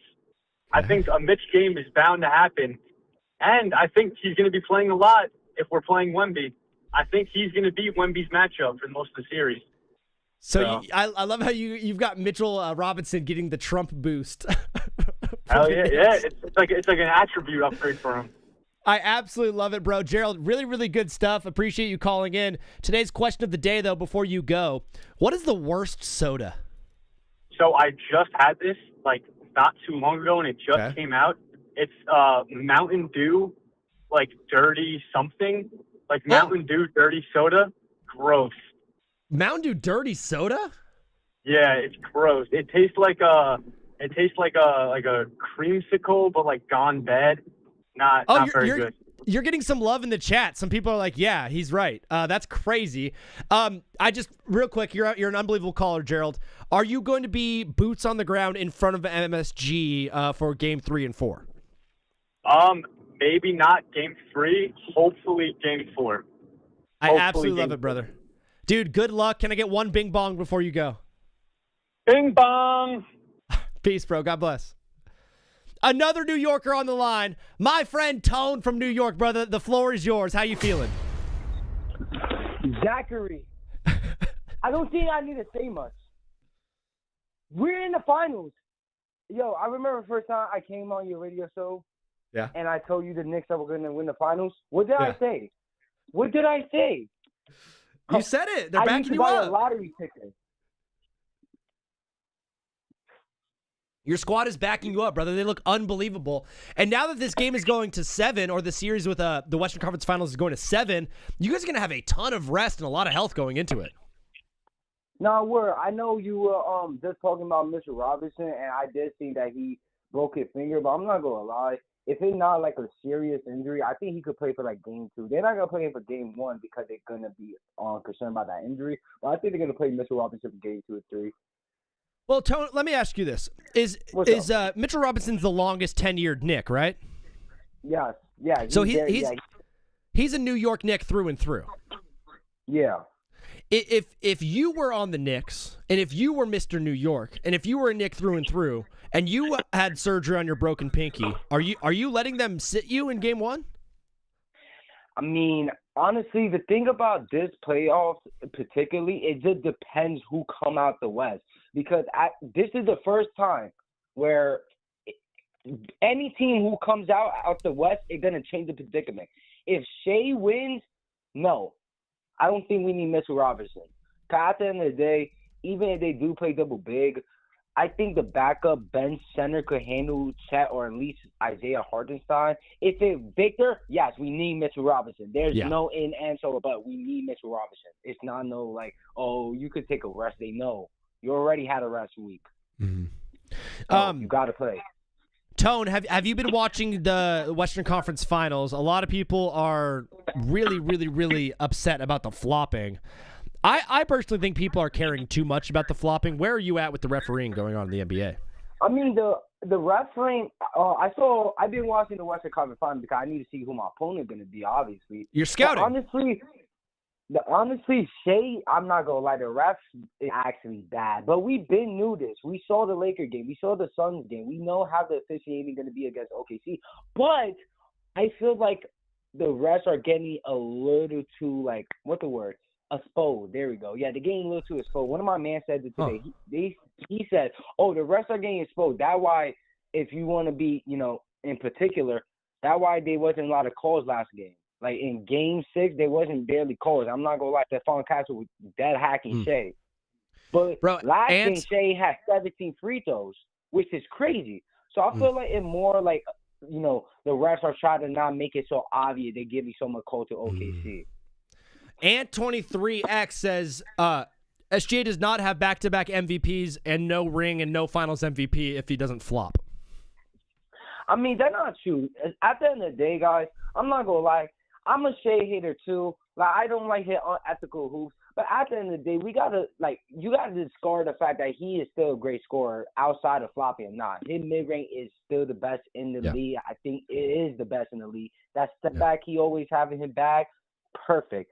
Yes, the floppy sucks, but we got to put it in perspective. James Harden kind of did the same scenario when he was in the Rockets game. The only difference about James Harden and Shea is that I feel like Harden was more favored because the thing about Harden and the difference between Shea and Harden, that Harden is an ISO guard. People like watching Harden. You feel what I'm saying? Like, people like watching him go to the ISO, dribble, go straight through floater. People won't like Shea flopping. And I don't want to see that. Zach, I am begging God, okay? I'm begging God I don't see Shea. I'd rather have the Spurs win the championship instead of the Thunder because I'm not going to enjoy the final. I'm not going to just sit there and watch Shea collect 7 free throws every time, especially in New York. I'm going to go to Madison Square Garden. Everybody's going to, if you go into Madison Square Garden, I'm going to wear a Vikings hat. One of my mans are going to record for me. I'm going to try to see as many celebrities, streamers, Knicks players as I can. It's New York. I gotta enjoy it, Zach. I'll send you some photos if you want me to for you. Yeah, but I would absolutely love to see if you do like a little if you do a vlog for us. I'd absolutely love that. Promise. But dude, I got you. Can you give me in like a minute or less? Can you give me a prediction for the Finals MVP, but like not Jalen Brunson? I got you. I'm not gonna lie.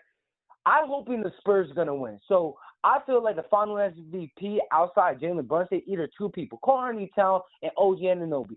Thank you, Zach, for letting me talk. I know you got other people calling you right now. Let's go, New York. Stop downing the Knicks. Bing bong. And he's out. Wow. Unbelievable call from my guy, Tone. Love it, love it, love it. Lee Sith, Kobe won solo with Powell, his second best player. Pip was not the superstar y'all think he was either.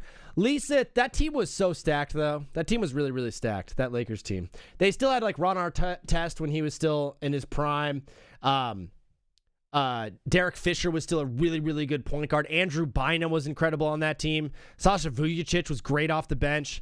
Bro, that's my Lakers, bro. That team was really, really good.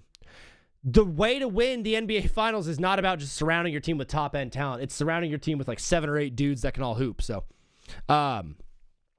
Wemby will still win Finals MVP even if they lose Deliverance. Artest wasn't in his prime. Did you watch it? Are you talking about like the 2010 Finals? Ron Artest was still very good at basketball. I thought he was still really good back then. Maybe not in his prime, like age-wise, but he was still a great player. He was still a really good player. And Powell was unbelievable. Yeah, Trey, of course. Absolutely, Trey. Castle and Harper should feast on Brunson. Maybe. What is up, my brother, Trey? What's up, buddy? How you doing? Good, dude. Hanging out, having a good time. I had a take earlier on the show. I think people are over-complaining about flopping. What say you? We're gonna find ourselves in disagreement here, unfortunately. SGA, like, there was a chart that came out about his about the amount of falls that he has in the playoffs, and I believe it is double the amount of the second highest, which is James Harden, who was the original flopper. Shea is like at a whole nother level when it comes to just falling over and over and over and over again.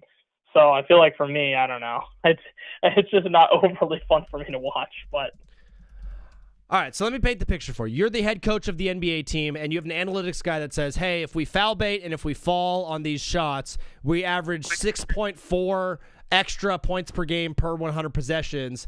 Are you going to say yes to doing that, or are you going to say, nah, let's play the ethical way? Oh, I agree with you. If you want to win, playing unethically is the best way to do it. If you want to go with like the just win, baby, the old Al Davis thing, and just try to win no matter how, fair. That's definitely the way to win. I'll grant that. But is it the most fun thing to watch? Well, and more than that, the fact that also, like, on top of it, SGA is just dropping in this series. Like, this is like a tragic series for SGA. Yeah, the defense that it feels like JJ Redick figured out a really solid way to defend SGA, and they were maybe going more on like a hard double. It's been more of like a soft double, kind of help defense for the Spurs, but it seems like they've slightly kind of figured out his game, and when the guys around SGA do not step up, the Thunder lose. Yeah, I mean, and that's the thing is, it's like, even when they do, you look at like the game one Wemby masterclass, right? SGA is doing nothing in that game. Alex Caruso is the one that's having to like try and hard carry the team. And it's like, I look at this series and SGA is like barely giving me 20 points a game sometime. He's had two games this series where he's giving me less than 20 points. Over the entire course of the playoffs, 45.5% from the field, 29% from three. That's not good. If you're the MVP, if you're the best player in the world, you're legitimately that guy. I should not be having this inefficient amount of stats. And especially like for a guy that's supposed to be I've heard people say he's the most efficient player since Jordan. I need to see that efficiency. And that includes turnovers, because his turnovers go up too from the regular season to postseason. And this has been a problem for him as well. You even look at last year, his field goal percentage was 46%, and he shot 28% from the three last year, even worse than this year. Wow. I think a conversation just needs to be had about how SGA playoff drops. Yeah, I mean, when he becomes, like, listen, in the regular season, obviously defense is not played as hard as it is in the playoffs. So when the intensity gets ratcheted up and the full game plan is to slow him down, yeah, he is susceptible to being slowed down. And for a superstar MVP player like Shea, can't have that happen. And when I look ahead at New York has a bunch of perimeter defense that can do the exact same thing that the Spurs are doing. Yeah, the only problem that I have is, so let's say the Thunder win, they play New York, right? I said before I think the Thunder would win in 6. I said that before the Mitchell Robinson injury. Now that the Mitchell Robinson injury has happened, Mitchell Robinson is basically their only super premier interior tall defender, okay? Because Karl-Anthony Towns cannot do that. So, like, what are we doing against Chet and Isaiah Hartenstein when the Thunder run that out? I don't know. I don't know if there's an ability there, like, to deal with that. I just don't think that without Mitchell Robinson, the Knicks can do anything about that. The perimeter defense, I got no problem with. You can throw OG on SGA and just have him, guard him all game. There's going to be problems there for SGA, but if the interior gets going, I don't know what the Knicks can do about that. I definitely hear you there. I think if Hartenstein and Chet, which they start the game together and then kind of finish together, the rotations from Dagna, I think, have been pretty solid in terms of like having fresh legs guard Wemby. But yeah, you're right. I mean, if Karl-Anthony Towns is there to facilitate on offense and that's his main role, the defense will lack slightly there. I think the Knicks have a better shot against the Thunder than they do to Spurs, to be completely honest with you, though.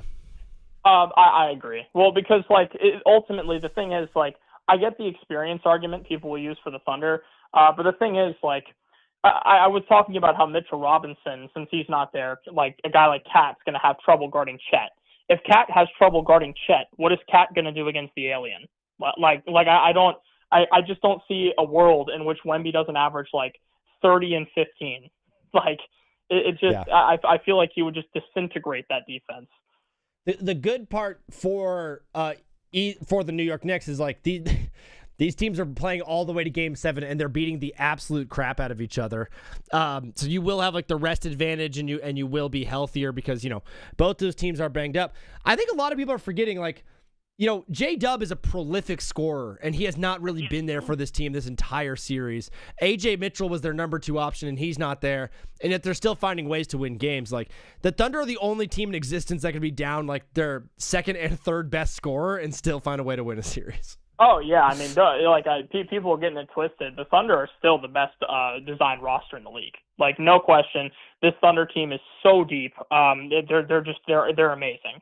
And so, obviously, like, the Thunder are always going to be comp. Even when SGA isn't on the court, the Thunder are still a very, very, very good team. So I think that people that are starting to kind of underestimate the Thunder a little bit are kind of missing the plot a little bit. I think the conversations do need to be had about SGA, but I think that outside of that, the team has been performing excellently, even without guys like you said, like J-Dub and AJ. It's true, brother. I mean, the team is on fire, brother. They look very good. Obviously, last night was not great. Saturday, I think, will be an absolute burnout of a game. I think it's going to be a low-scoring one. It's going to be a heavy defensive affair.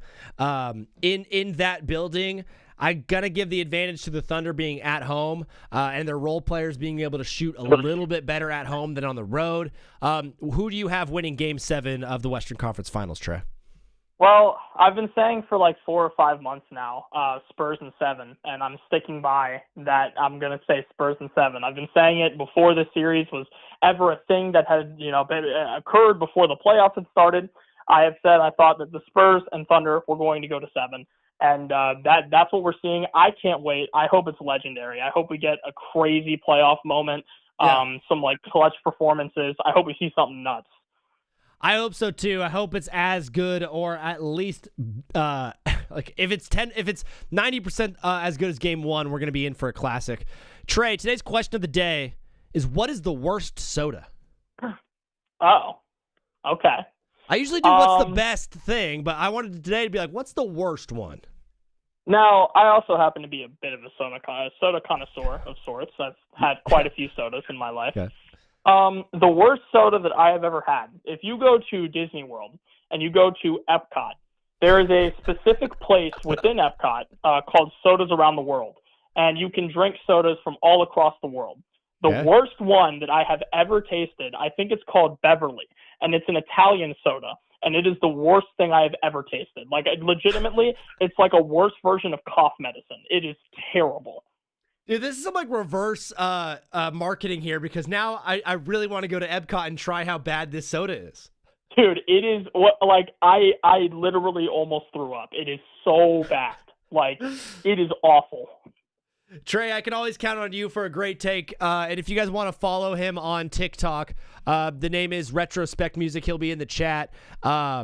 He has great sports takes. He has a pod with his buddies that he does called You Don't Know Ball Pod. Trey, thanks for calling in. God bless. We'll talk soon, bro. Super appreciate you, brother. God bless. Peace. Music Light said his favorite soda was probably Dr. Pepper Blackberry. It wasn't the greatest. My favorite is the new coconut Dr. Pepper. What? Coconut Dr. Pepper? But then I'm a coconut. He's a coconut head. Music Lights loves coconut. Guys, I usually end the show at 3 p.m. Pacific time, which is in 5 minutes. But since we are having some fun, I'll stay on a little bit longer, but can't go too much after that. What is up, brother? You are live on TBWZ Widescreen Radio. What's your name? Where are you calling in from? I'm Hayden. I'm from Indiana. Hayden from Indiana. Unbelievable stuff, brother. You're calling in to today's show. What do you got for the people? All right, I figure we've had enough of the Shea Gilgeous talk. All right, we all know he flops and it's crazy, whatever. Okay, let's switch it up. What do we think about takeovers being the most overrated stat in NFL? What was the stat? Takeaways, turnovers, whatever you want to call them, offensively and defensively. You think turnovers are an overrated stat? I do. Why do you think they're overrated? All right, so my favorite team, the Bears. Right? Okay. We had the most turnovers, takeaways in the NFL on defense last year, and our defense was still bottom 15. Yeah, okay. And then you can look at teams like the Seahawks, who have Sam Darnold at quarterback, who can throw 4 interceptions in a game and still win by 20. Okay, I think they won by 3 in that game, but I understand where you're going. Yeah, you get it. I think the idea of the turnover battle being the biggest part of an NFL game, in some coaches' minds, I've heard coaches say this, I can't recall who, but I have seen it on a press conference before. I just don't think it should be the main focus. Because the Bears, who had a very solid offense last year, get takeaways and still lost games because of the defense. And then you look at players like Jameis Winston, who had, the 30-30 season. Yeah. They were still nearly a playoff team. They had a losing record, but they were nearly a playoff team. They missed the playoffs, on the fact that that is true, but they were close. Right? That's what it matters. There's also NFC South, so always just terrible. But I like the formulation of the take. It's very good. You're just the thing about football is like, most teams usually get the ball like 10 times. And so you need to score, put points up on the board at least half to be able to win. So if you're turning the ball over, it could be detrimental. But, I can add to your take if you say, what about when it's like 4th and 30 and they're on the 40-yard line, instead of punting, they just like throw the ball downfield, and like the interception could be like an arm punt and could be good. I agree with that fully. Unbelievable stuff, Hayden. I love you calling in, bro. Turnovers are better than other options as well. Okay, would you rather turn the ball over or turn it over on downs? See, me personally, I would rather turn it over on downs. I'd rather give my team another opportunity to get that first down. I absolutely love it. Hayden, it's a great take. Before you go, Game 7, who you got winning this one, Spurs or Thunder? Spurs by 30. Spurs by the dirty 30. Wow, Hayden, unbelievable stuff, brother. Thanks for calling. We'll talk soon. Of course, thank you. Peace. That is the first ever take that you'll hear of someone saying they think that turnovers in the I'm running out of gas, bro. I don't even know what he was saying. I absolutely love that dude, though. Hayden, Indiana, unbelievable stuff. Thanks for calling in.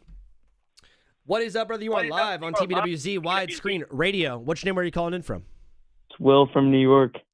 My guy Will from New York calling in. What is up, brother? How you feeling today? I'm a little sick, not going to lie. I hope you feel better, bro, but you're calling into TBWZ. What do you got for us, Will? I was just watching the show, and that guy was talking about turnovers. So let's talk about the worst Super Bowl of all time, the Super Bowl in 2019.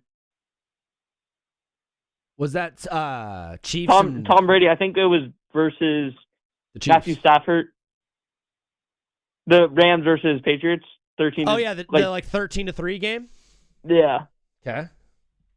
And how bad that game was, and how come no one was scoring anything, and how just a sleeper that was to watch. Yeah, that game stunk. That was bad. It was like a Bill Belichick masterclass, though. A lot of people do the whole was it Brady or was it Bill? That was one Super Bowl where it was definitely not Brady. That was 100% Bill. He just had the master plan in his head. Yeah. What are your thoughts on Bill Belichick? Complicated.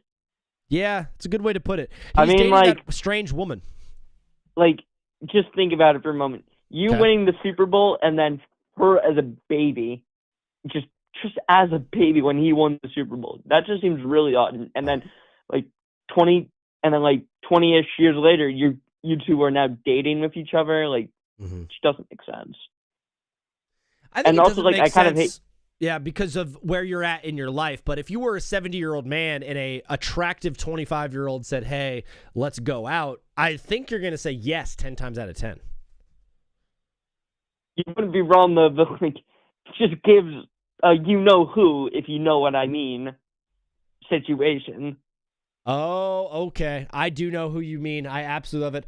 Brother, I have a take on the screen that says I think people should stop complaining about flopping, and just it's too big of a part of the game for most people, and I think no one's focusing on the X's and O's, and everyone's maybe just they should have about the a refs. clock for flopping. You have a 5-second. There's if the ref sees you flopping for maybe more 5 to 10 seconds, the other team gets free throw. What if we do it's a 12-minute quarter? What if we do a 6-minute period of each quarter where you can flop, and then 6 minutes where you can't? Would that be fixed, or would that be the first half of the quarter, or would it be if they reach the limit? Oh, wow. What if instead of like, okay. So you know when teams foul too much, they get into the bonus and then they get to shoot free throws. What if instead you get to the bonus, now you get to flop? That's not a bad idea. Like, maybe someone should write a letter to Adam Silver and see what he thinks. If I wrote the letter, would you sign it like a declaration? Sure.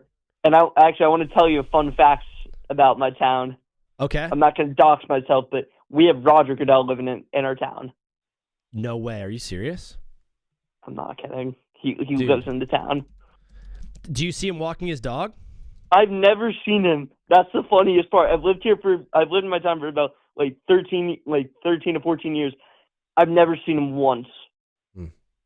We're gonna have to go on a manhunt for Roger. We're gonna have to go on a Roger Goodell manhunt. Maybe he has those like weird CIA masks that he could wear, so he's like incognito everywhere. I mean, my dad's seen him like golfing a few times. Is your dad cool? Sure. What's the worst like trouble you've gotten in with your parents? Spray painting someone's bike during COVID, but the kid was in the wrong because he suggested it. But I take the blame because I kind of did it. Will, I don't know what I was expecting, but I was not expecting that great of a story. You're unbelievable, brother. Thanks for calling in. We'll talk soon. Wait. Can we do the final question? My bad. Yeah. What's the worst soda? Coke. What? Coca-Cola? Actually, no. Take that back. Sprite is like vanilla. Vanilla on its own sucks, but when you put it with a Shirley Temple, it's heavenly. Sprite? Wow, you're going after some heavy hitters, bro. Will be in the comments defending his take if you guys want to get at him. It's also Tri-State, by the way. It is Tri-State 914. I know who you are, brother. Thanks for calling. We'll talk soon, bro. See ya. Peace. Bro said Coca-Cola? Bro said Coca-Cola. I would sign it 100%. Thank you, Music Lights. Thank you for signing my petition. We're going to be talking to Adam Silver. So guys who are in the chat right now who are saying my take is bad about the flopping thing.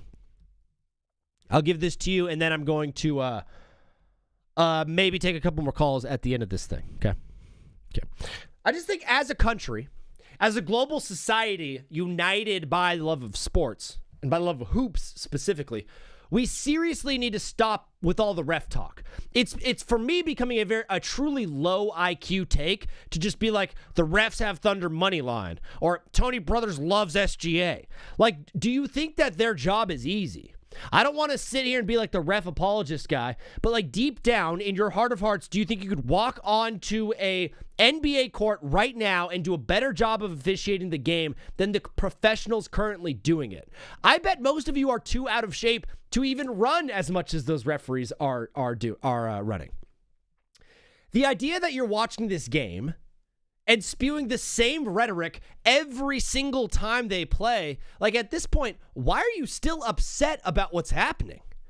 You're not watching the game for the brilliant plays that the team is making, or the incredible defense that's happening, or the coaching adjustments that's going on, or the amazing shot making or shot creating ability of these teams. You're watching this game specifically to poke holes in what the referees are doing. I'm going to just let you guys know, SGA is going to shoot the ball, and he's going to fall to the ground, and he's going to try to get fouled. Breaking news, brother. Breaking news on TBWZ, bro. Breaking news. SGA is going to try to get fouled. You sit here and you continue to complain over and over and over again. Yet there's a competitive advantage to foul baiting and to flopping, to falling on the floor. There is a competitive advantage. If you are the head coach of an NBA team and your analytics guy taps you on the shoulder and says, "Hey, so I did the math, and when we foul bait, when we flop, when we fall to the floor, we average an extra 7.3 points per 100 possessions." I don't know the actual, whatever. But let's just say your analytics guy comes up to you and says, "Hey, when the guys fall to the floor, or when they foul bait and they see contact and then flail and try to initiate contact and try to get to the free throw line, we average X more points per 100 possessions, which will equate to these many more wins. And then you say, well, okay, what if we don't do that? And what if we just try to play through contact and we don't try to sell a call? And it adds 0 points to your ability to win. What are you going to do as a head coach? Seriously. If your goal is to win and your job security is determined by how far you go and how much you win, are you going to be the tough guy and tell the team to stand on business and play like real men and then miss the playoffs every year and then get fired? Or are you going to go with the competitive advantage? Because clearly flopping and flailing is a competitive advantage. And I think that's the part where I'm most frustrated is you guys are blaming SGA for exploiting a rule in the NBA rulebook and getting to the free throw line to shoot free throws. You're blaming the wrong guy. Between you and I, Hailstorm Sports called in with this great take. Michael Jordan averaged 8.3 free throw attempts per game. SGA averages 7.6. I know most of you are not good at math, but Michael Jordan averaged more free throws per game than SGA has over his career, okay? One of the reasons Michael Jordan shot the free throws as much as he did is because he went to the rack to seek contact. Michael Jordan was not going to the rack every time looking to score. Sometimes there was just a big 6'11" guy in front of him. He's like, I'm just going to go run into this guy and get to the free throw line because he knows that if he goes and seeks contact, the odds are higher of him getting fouled and going to the line and being able to shoot free throws and get points and win games, okay? I think people are complaining about the wrong part of flopping. You don't like what it looks like aesthetically on your screen, and I do not blame you for that. The one thing I hate more than anything is the way it looks, the way the game is played. That is the part that is actually frustrating, is truly watching SGA play and flop the way he does on some of these plays, and the Thunder team in general. But not just him. Not just him. I've seen Jason Tatum go like this and flail. I've seen Jalen Brunson go like this and flail. I've seen Luka Doncic do it. I've seen every superstar in the NBA pull off the moves that SGA is trying to pull off, just not as well. They're just not doing it as good as he does. The issue here is the letter of the law from the NBA. When you're complaining to SGA, you're basically saying, like, I don't like that he's trying harder than everyone else. Because that's really what it is. When you're exploiting a competitive advantage like SGA is doing, that is an effort to win. He is trying to get to the line. He's trying to score more points for his team to win.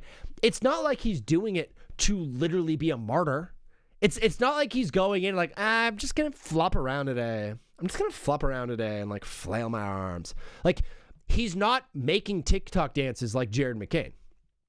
He's not doing it for any other reason aside from the fact that it helps his team win. I don't think you like it because your team's not doing it. I don't think you like it because you think it's a competitive advantage just for them. Because you think deep down, only the Thunder are getting those calls. And that's just simply not true. The free throw attempts in this series have been pretty much even, if not more for the Spurs. I know through 5 games, the Spurs had 13 more free throws attempted than the Thunder.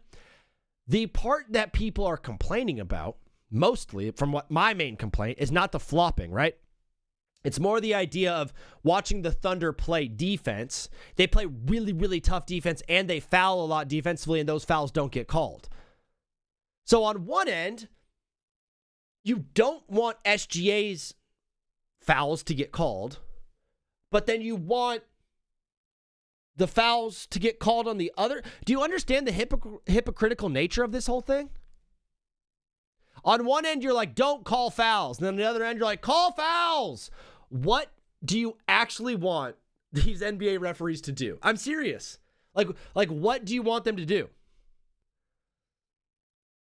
Once this is all said and done, if OKC wins or not, they'll be looked back at history for their flop. I don't think that's true, Ace. I don't think that's true. I have no idea about how the last Knicks team to win it was 1973. Bro, I have no idea how they won it. I don't know who was injured, who didn't play, who wasn't there, right? All I know is they won it. I don't think this team's going to get remembered for flopping. Shay, yeah. I want either both teams fouled called or neither team's fouls called. Gojo, I think that's the point I'm getting at right here, is because the playoffs always come with more physical style of play. The reason a lot of people don't like the NBA is like, well, they don't call fouls. They call the fouls in the regular season and then they let them actually play in the postseason. So a lot of people are like, I'll watch in the postseason, but I don't like the product in the regular season, which I totally understand. The playoffs comes with more physical basketball. The refs swallow their whistle a lot. They let the guys go at it. And they have mainly done that in this series, especially down low underneath the hoop. They're letting the dudes play. They're letting them get physical with each other. And that's the part we like. They have let some stuff go in this one that would be a foul in the regular season 10 times out of 10, but it's the playoffs. You have Spurs fans out here that are complaining about the Thunder flopping and getting calls, but also complaining about Wemby not getting calls. Like, do you see the problem here? You're complaining on both ends. Why are we just complaining? I swear to you, bro. The referees make up 5% of the actual game. Like, honestly. Like, I think my biggest frustration is you're complaining about a part of the game that is almost inconsequential to the final score. It really has not changed this series much. I don't think the Thunder have won 3 games because of the fouls they're getting or because of the fouls they're getting away with. I think they've won the 3 games because in those 3 games, they played a lot better than the Spurs did. And they shot better, and they turned it over less, and they had better efficiency, and they made more shots, and they scored more points, they had less turnovers, they played better defense. That's why they won, not because the refs were on their side.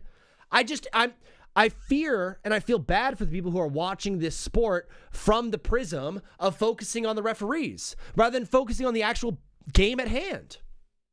There's a fantastic basketball being played amongst all the referee stuff, and I just encourage you to focus on the great play rather than what's happening with the referees. Let's see. Game 5 they would have lost without the calls. Are you sure? Flopping affects the game? 100% affects it? Yeah, I know it affects the game. I said it maybe makes up like 5%. Trenton, do you want to call into the show? Trenton says this guy can say whatever he wants to be controversial to get engagement. Don't waste your time on it. Trenton, do you want to call into the show? Let me know your area code so I can answer your call. Momentum swings, fast breaks are all canceled out due to flopping. All canceled out? PJ, that is an incredibly, how do I put that? What am I trying to say? That statement is what? Trenton said I'm not, okay. Shea shooting Jays on Wemby is awesome. What up, Howard? What is up, brother? You are live on TBWZ Widescreen Radio. What's your name? Where are you calling in from? My name is, sorry, hold on. You don't know your own name? No. All right. Peace. Sandman, this is a comedy show. Literally, it says at the top, sports comedy show. No. Brother calls in, he's like, I don't know my own name. Yeah, you're a troll. That's why. Your number got blocked. Sorry. Block your number. They get canceled out due to free throws being granted. That's like 10 possessions. 10 possessions in a 150 possession game, PJ. That's what I'm saying. I think you guys are over. You're putting too much weight on the calls from the referee rather than putting weight on the actual play of the game.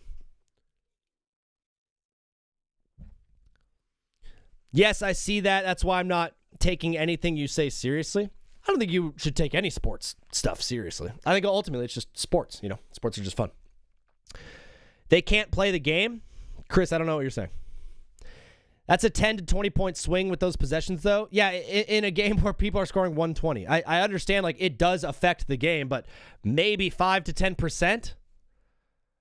Like, maybe 5 to 10%? What is up, brother? You are live on TBWZ Widescreen Radio. What's your name? Where are you calling in from? Hey, what's going on, man? My name is Jason. I'm actually a OKC fan here in Texas. Oh, wow. You're in enemy territory. Jason, calling into the show. What do you got for us today, bro? No, for real. I'm actually even from San Antonio, so it kind of makes it, even worse. Wow, game 7, we're stoked on it for Saturday. I'm sure you're going to be nervous, but you're calling to the show. What do you got? I suppose a little bit. I mean, I think that the Spurs have played really well. Wemby's played really well. Yeah. He's played actually so well that, I'm kind of looking at Shea like, when are you actually going to do something?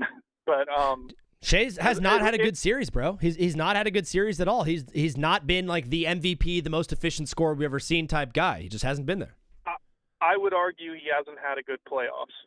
Yeah. And that is like devastating to say because, as a fan of the team, we obviously want to support the leader of the team and to like say good things about him. But there's just not a whole lot of great things to say so far other than just his willingness to facilitate. He's making some good passes and, keeping the turnovers down. But other than that, shooting wise, he's been, had a very, I wouldn't say it was quite on the level of, LeBron, what they call his meltdown, but I feel like it's been kind of bad. It's been tough. I know he's facing some really, really hard defense. And he, like you said, his assist numbers have gone up, so he is facilitating the ball and getting it to his shooters. But it's crazy that we're at Game 7 of the Western Conference Finals, and I'm sitting here saying, like, if Jared McCain plays well, they're going to win. Like, that's not what I should be saying. It's like, it on the other side, you're like, if Wemby plays well, the Spurs win. But the Thunder are now relying on their role players to win. Now, so as far as the flopping goes and everything, I am completely in agreement with that. I don't like, when people complain about flopping, I don't like flopping. I don't, appreciate it from anybody. But what I will say is that until the league actually does something about it, it's something that, particularly almost every superstar is taken advantage of. Yeah. It's not an SGA or a Thunder problem. I think it's a league problem. And I hate watching it. Bro, you're a Thunder fan. You hate when he goes up and just falls to the floor and gets a call. You're like, that sucks. But also my guy's shooting free throws. Like, that's good for your team. I saw somebody say something about it, somehow protecting him from some type of, contact or whatever if he falls down. I don't know that that's to be true, but if that is some sort of strategy, then I don't know. Like it's if it helps you stay healthy, then take advantage of it as long as you can, I guess. I don't know. Because he's not really getting injured like that. No, he's not. He's primarily, for most of his career, he's been a pretty healthy guy. I think that people are just putting too much weight on the referees factoring into the final score. When I look at the final score of these basketball games, I've kind of been able to pinpoint what the reason this team won or what's the reason this team's lost. And I'm not gonna like sit here and say, oh, the reason they won is because of the refs. Like, that's just not, simply put, that is not true. Yes, and I think that as far as I know, the free throw disparity, I think the Spurs have shot 20 more free throws than us in the series at this point. And that's it's hard to say that one team is being favored or whatever. I honestly feel that the series has been back and forth more often than not. The other team is not getting 2 wins in a row. So I think, if you'll let me tell you, I think one of the reasons why I'm not too worried about, Game 7 is a couple things. Wemby is not – I have yet to really see him have 2 back-to-back good games. Like, it's very hard for me to find that. And Shea has not had really any good games, but I honestly believe that this is going to come down to the bench. It's going to come down to, who's turning the ball over and who's not. If Castle has the ball in his hands, at the end of the game, he's been prone to some turnovers.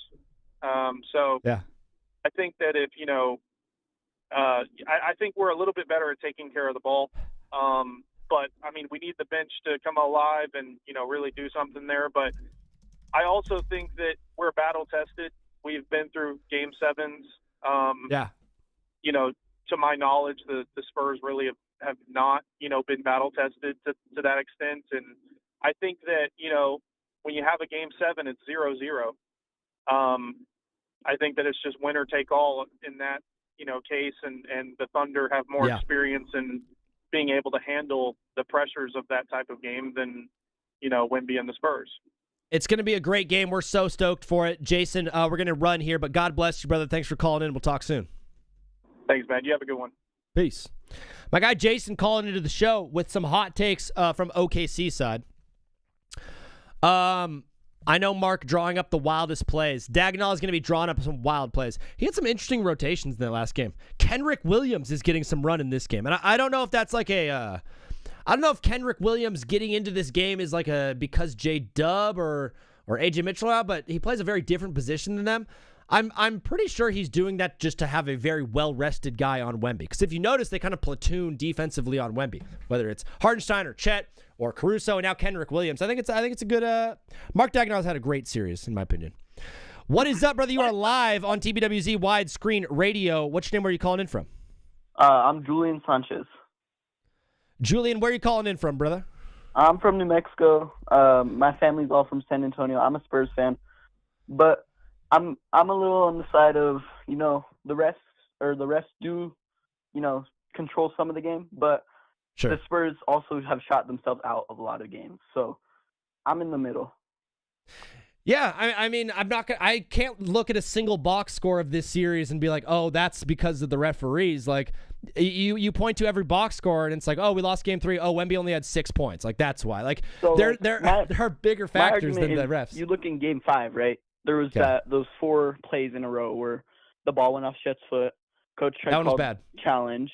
They didn't give him the challenge, which I've never seen before. But you look at that, and that took the Spurs out of it. But at the same time, in the fourth quarter, what did the Spurs do? We couldn't make a shot. We couldn't do nothing. So, I believe the refs are not necessarily they can control the tempo of the game. I hear you, and that 4-play stretch was awful. The ball going off Chet's foot, like, that's a horrible thing. That's never happened in the NBA. That's obviously egregious. But, I think probably the bigger factor in that game was the fact that Victor had 20 points and only 6 rebounds and was out-rebounded by Julian Champagnie. The bigger factor is that Fox has not been playing well as a Spurs fan. I know he's in a different role, but, I mean, if we didn't win yesterday, what he had 2 points? In the game 5, he had 9 points. Like De'Aaron Fox has not been good in this one at all. Like, and you mentioned game 5, you also Alex Cruz had 22 points off the bench. Like, if you have a guy come off the bench to put up 22, like, you're gonna probably have a good game and a good chance to win. Yeah, so I don't know. I really do think the Spurs are gonna take this one though. You look at the last guy's point is that Wemby hasn't had 2 back-to-back good games. I'm really thinking Fox is gonna have a good game. And if Fox doesn't have a good game, you look at the Spurs role players, Devin Vassell, if he has a good game, Julian Champagnie and Devin Vassell can turn it up like they have in season in like high games. Like, you look at them versus OKC on Christmas Day, they turned it up. Or maybe it was in the NBA Cup. But, if we can have our bench players turned up, I think the winner of this is going to come down to whose bench is better.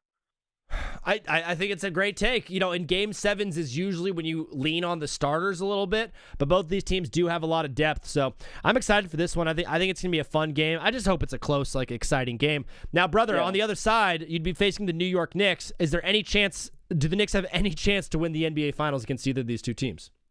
So honestly, I don't understand where the take is that the Knicks are getting swept by whoever comes up the West. The Knicks are a really good team. I watched them beat the Spurs in the NBA Cup. I think, as a Spurs fan, I'm going to say Spurs in 5 or 6. But realistically, I mean, they're hot right now. They're going to be well-rested. Both of these teams are going to be battle-tested. So I wouldn't count New York out ever. Hottest team in basketball right now by a mile. They're going to be well-rested and healthier. Brother, unbelievable stuff. Julian, before you go, today's question of the day on TBWZ Widescreen Radio was, what is the worst soda? What is the worst soda out there? Worst soda? Hot take. I don't like Coca-Cola at all. Brother, that's our second vote for Coca-Cola. Are you serious? It's just, it's just not good. I don't think it's good at all. I'll take a sweet tea over Coca-Cola all day. I love that take. That is a very Southern take of you, brother. Dog, Julian, God bless you, man. Thanks for calling to the show. We'll talk soon. You too, bro. Peace. Give me to be well-rested never worked out for teams? Never? I think you're wrong. I think you're quite wrong, brother. Rest is huge at this point in the NBA playoffs. And health. You know, if the Thunder get through, obviously J-Dub and A.J. Mitchell are pretty banged up. J-Dub just got ruled out for Game 7, which stinks. I know Mitch Robinson got a little bit banged up, but primarily the Knicks are going to be a much healthier team going into that final series. And I do think rest at this point in the season matters a lot. You got to understand, this is the Thunder 8 and then 7. This will be their 15th game of the playoffs, and I think the Spurs 18th. Matters a lot, brother. After 82 in the regular season, are you doing a 4-hour show today? Slade, I wasn't planning on it, but things are going to go well, so I'm just going to keep going for a little bit. Julian, nice talking to you too, bro. What is up, brother? You are live on TBWZ Widescreen Radio. What's your name? Where are you calling in from? Hey, how's it going? My name is Shy. I'm from New York. Shy from New York. Are you in the Twitch chat? I'm not. Oh, I mean the TikTok. What's your TikTok user? ShyYo24. Beautiful stuff. I'm getting hate left and right, brother. Do you want to give me some as well? Yeah, are you a Thunder fan? No, I'm a Lakers fan. I'm very, very anti-Thunder. I'm rooting for New York in the finals, to be honest with you. Oh, I'm a Laker fan too because I'm a wherever he at fan. So if LeBron goes to China, I'm a China fan. I had to take a couple weeks ago that next season LeBron is going to be playing for one of the NBA Europe expansion teams to try to like own his own team and like do a messy thing. I wanted him on the Knicks, but now that they're in the finals, I don't want him to go there. I absolutely love it, Shy. You're calling into the show. What did you got for us on today's TBWZ? So the headline right now is stop complaining about flopping, right? It's hard to stop complaining when every single play SGA, instead of getting an ethical bucket, is just falling down. Yeah, I know the stat is like he falls on I think 17% or like 15% on all of his attempts, which is not fun to look at. Yeah, I'm not a fan of his, even though we have the same name, and I'm rooting for the Spurs, and I want the Knicks to win the ring. How about you? Do I want New York to win a ring? I think it'd be awesome if they do. Listen, I'm in a tough spot because I'm a Laker fan and I hate the Spurs. I'm not the biggest fan of the Thunder in the world, and New York Knicks fans have been absolutely attacking me left and right. But yeah, I'll probably say go New York, go New York, go. My thing with the complaining about flopping is I understand it's not fun to look at. It's not great, but I don't think it like affects games as much as people do put weight on it. It's not aesthetically pleasing, but it's also a competitive advantage that they're exploiting, and everyone could do it if they wanted to. But realistically, it doesn't always just come down to who flops more. Yeah, the thing is they're picking and choosing. Like last game, they didn't call it, but then if you go to game 5 or whatever the previous game was, they called it like every time. So they're picking and choosing. And you That's can the clearly issue. see that the NBA has an agenda. The series was always going to 7. The series was always going to 7. I completely agree with you. That tinfoil hat theory is 100% true. What did you just say before that, though? They're picking and choosing. That's the part that people should complain about. It's not Shea taking advantage of a loophole in the system. Like it's not the fact that the Thunder are getting to the free throw line more. The true complaint should be that the NBA is not officiating this correctly. Yeah. And so for your people question are earlier Yeah. what the least favorite soda was. Yeah. Definitely going to be Sprite, man. The guy who said Coca-Cola is insane. Wow, you have Sprite as the worst soda? Or Mountain Dew, one of the the non-dark liquids I don't like. I hate dark Pause, liquid. but yeah. Unbelievable stuff, Shay. Thank you for calling. God bless, bro. We'll talk soon. Thank you. Have a good one. Bye. Peace. The Knicks came out rusty in game 1 against the Cavs, then obviously turned it up, but both these teams in the West are much better defensively than the Cavs, so I definitely think the West will take 1 and 2. Yeah, I think we're going to get a series where games that it'll be even after 4 games, but I don't think it splits. I think it's going to be home teams are going to be winning the first 4 games of this series. But fellas, on TikTok, thank you for watching today's show. I'm going to be hopping off here. So if you want to get notified the next time I go live, you could follow right now. Take Back with Zach. I appreciate all the love and all the support and just all the engagement today. We had a really, really fun show. Thank you, Nates, for the follow. That was my guy Shay. Unbelievable call. I love how you were just like, I'm done with this call. My least favorite soda Sprite. Bye. Fellas, the engagement today was awesome. Thanks for hanging out with us. Thanks for everyone who followed. Thanks for everyone that kicked it. Thank you for everyone that called in. This show would not be good if not for the callers. The reason I have the phone number is because I don't want to just sit here and spew nonsense and then you guys don't have a voice. The point of TBWZ is for all of us to have a voice and celebrate sports and have fun with it, and that is the ultimate goal. So thank you guys for watching TBWZ. If you do not follow, please hit the follow button. I'm also live on Twitch and YouTube at the same name, at Take Back with Zach. Also on Instagram if you guys want to follow there and support the show. Thank you, NY. Or IV. Thank you for cash. Thank you for cash. I know my Roman numerals. We do a show Monday, Wednesday, Friday from noon to 3 p.m. Pacific time. That's 3 to 6 Eastern. I do the first hour of the show exclusively on Twitch and YouTube. So if you want to see the full program, you can see it on Twitch and YouTube. That is what I call the Power Hour. The Power Hour is also posted on YouTube. So if you want to watch today's Power Hour, that is on YouTube currently. And then I go live on TikTok for the next 2 hours of the show. So if you liked this and you had a fun time with this, you're going to love the full 3-hour show. Thank you for supporting me. Thank you for keeping this thing going. God bless you guys. I pray for you and your teams. I pray for ball knowledge. I pray for wisdom. And I just pray that you guys have health and that your family stays safe and that you guys find financial freedom should you need it. Love you guys so much. Thank you for watching today's show. Amen. Amen, brother. See you guys on Monday. Peace.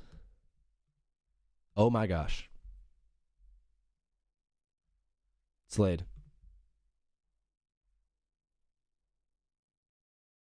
The viewers were crazy today, bro. 2.8K views. 43 new followers. Wow. I made 20 cents. NATO, what up, dude? Wow. That was a really, really good show. I'm so tired. That was a very, very fun show. Good stuff, guys, all around. Wow. I have nothing else to say. I'm out of words. I'm very, very excited about tomorrow's game. It's going to be very, very fun. I've been watching in awe. NATO, thank you. NATO, you should have seen the heat. Oh, bro, I was getting so much hate. All I was saying, it's crazy. Sometimes I type these takes out and I'm like, I literally had the stop complaining about flopping thing, and I'm like, I don't think this is going to get much engagement. And then everyone's accusing me of engagement baiting. I'm like, I think we're just putting too much emphasis on the referees rather than emphasis on the actual game. Some guy was like, bro, they only won in game 5 because Shea got to the line 17 times. And I'm like, well, Victor got to the line 12 times and he only had 6 rebounds. He also only had 20 points. He was not able to score. He didn't make a shot. I think that had something to do with it too. I just think that as a society of ball watchers, we've become oversimplistic with the idea that the referees are the reason my team wins or loses, because we are unwilling to venture out and say that maybe the reason my team lost is because the other team was better than mine. It's a lot easier to blame the referees than take, what's the word? Ownership over the poor play from your squad. But either way, tomorrow's going to be awesome. I'm excited for it. Great show. Fun show. Tiring show. Ultimately, it was a great week. A rough week for me personally, but you guys kept me in check and made it a lot better. So appreciate you guys watching today's show and hanging out with us. TBWZ style will be live again on Monday. Ignorance is bliss, they say. NATO, I guess I'm the idiot for trying to argue with 12-year-olds. I think that's maybe the problem. Music, thanks for watching. NATO, Slade, all the homies. Love you guys so much. God bless you. Go to church on Sunday. See you guys Monday. Vini, outie. Love you guys. And free my soul. I wanna get lost in your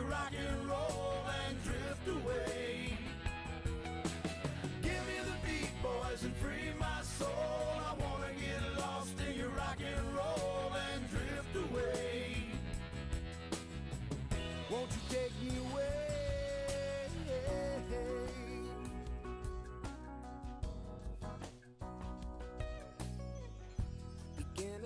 think that I'm wasting time.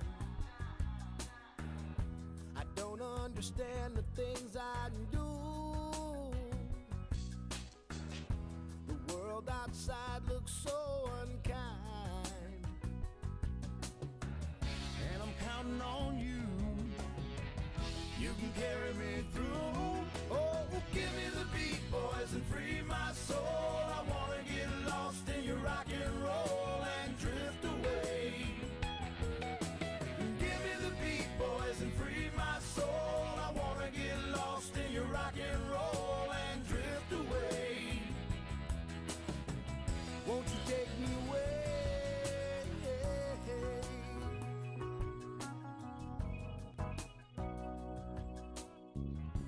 And when my mind is free, you know a melody can move me.